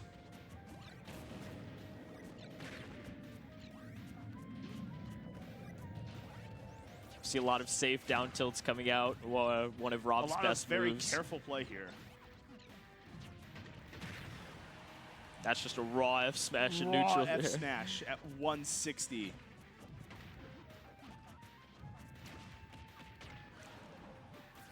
I mean, Temple's living at 178. Never mind. And a back air closes it out. That Back makes here it 2-1. closes it out. Can Pac-Man pull off a Pac-tastic comeback? Maybe he'll have the key to victory. Yeah, maybe he'll have the key to victory. Maybe he'll chomp down on that sweet, sweet victory cake, you know? I mean, it's definitely not something to look over that Temple is still in the lead here with a game over With a game over SpongeBob. What a fun name to say. Exactly. Fighting gamer tags are either very fun or very boring. That's the thing, right? You can either have player or my personal favorite, ooey gooey chewy Snickers. That's a Guilty Gear player. Oh, Guilty Gear is known for a good majority of interesting names. Yep. But back to Smash.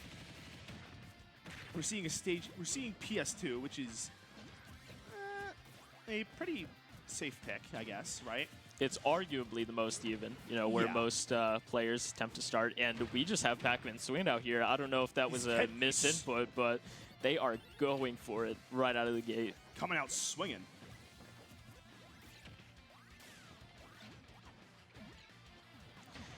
Kind of a similar thing here. We're seeing this Pac-Man player staying very much so in the air in some interesting situations with Hydrant here. Yeah. I believe that's a berry again.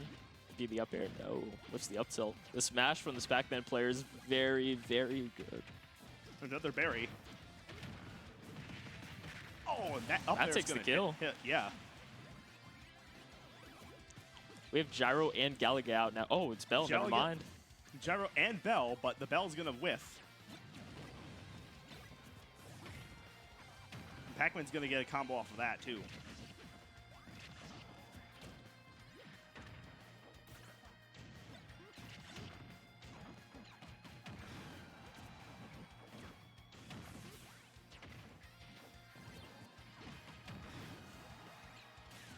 Again, swinging with that forward smash. Is Tadpole going to be able to get out of disadvantage here? And just like that, they are. I think they will, yeah. Never doubt a Rob player. Barely not taking the kill. We're seeing Not some pressure coming from short-lived upbees here. Yeah, and that up smash is gonna take the next stock. Star KO. This is one cinematic ending here. One cinematic ending. But Bell is out once again. Well, it was, but you get the point.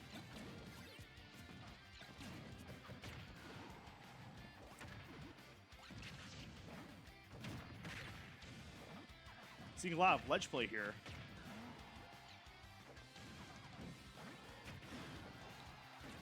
Just barely not getting the hit off that down air. Could Yeah. be detrimental to this gameplay.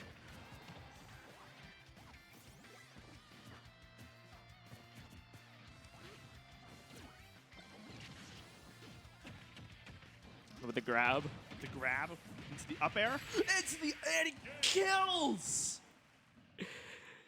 And your ESSEF And your winner SF is Tadpole. Tadpole. Amazing gameplay by both players today, but ultimately, it's going to go to Tadpole. It is absolutely vicious, Rob. What an amazing showing. Amazing showing by both our competitors here today. Yeah. That was awesome. It sure was. and I believe that Tadpole is a junior, and I'm not sure quite what grade Bunchspop is here, but Yeah, we will be Tadpole's seeing more only from a these junior. competitors. To think about where this kid's gonna be in like 5 years. Will he be the next HBox? Well, you know, hopefully with Smash 6 coming around, we'll have a prodigy coming right from our home state in New York. Home state in New York, baby. And that's gonna do it for us for today. This Thank is you Big so much for having Schnoz, us. over and out.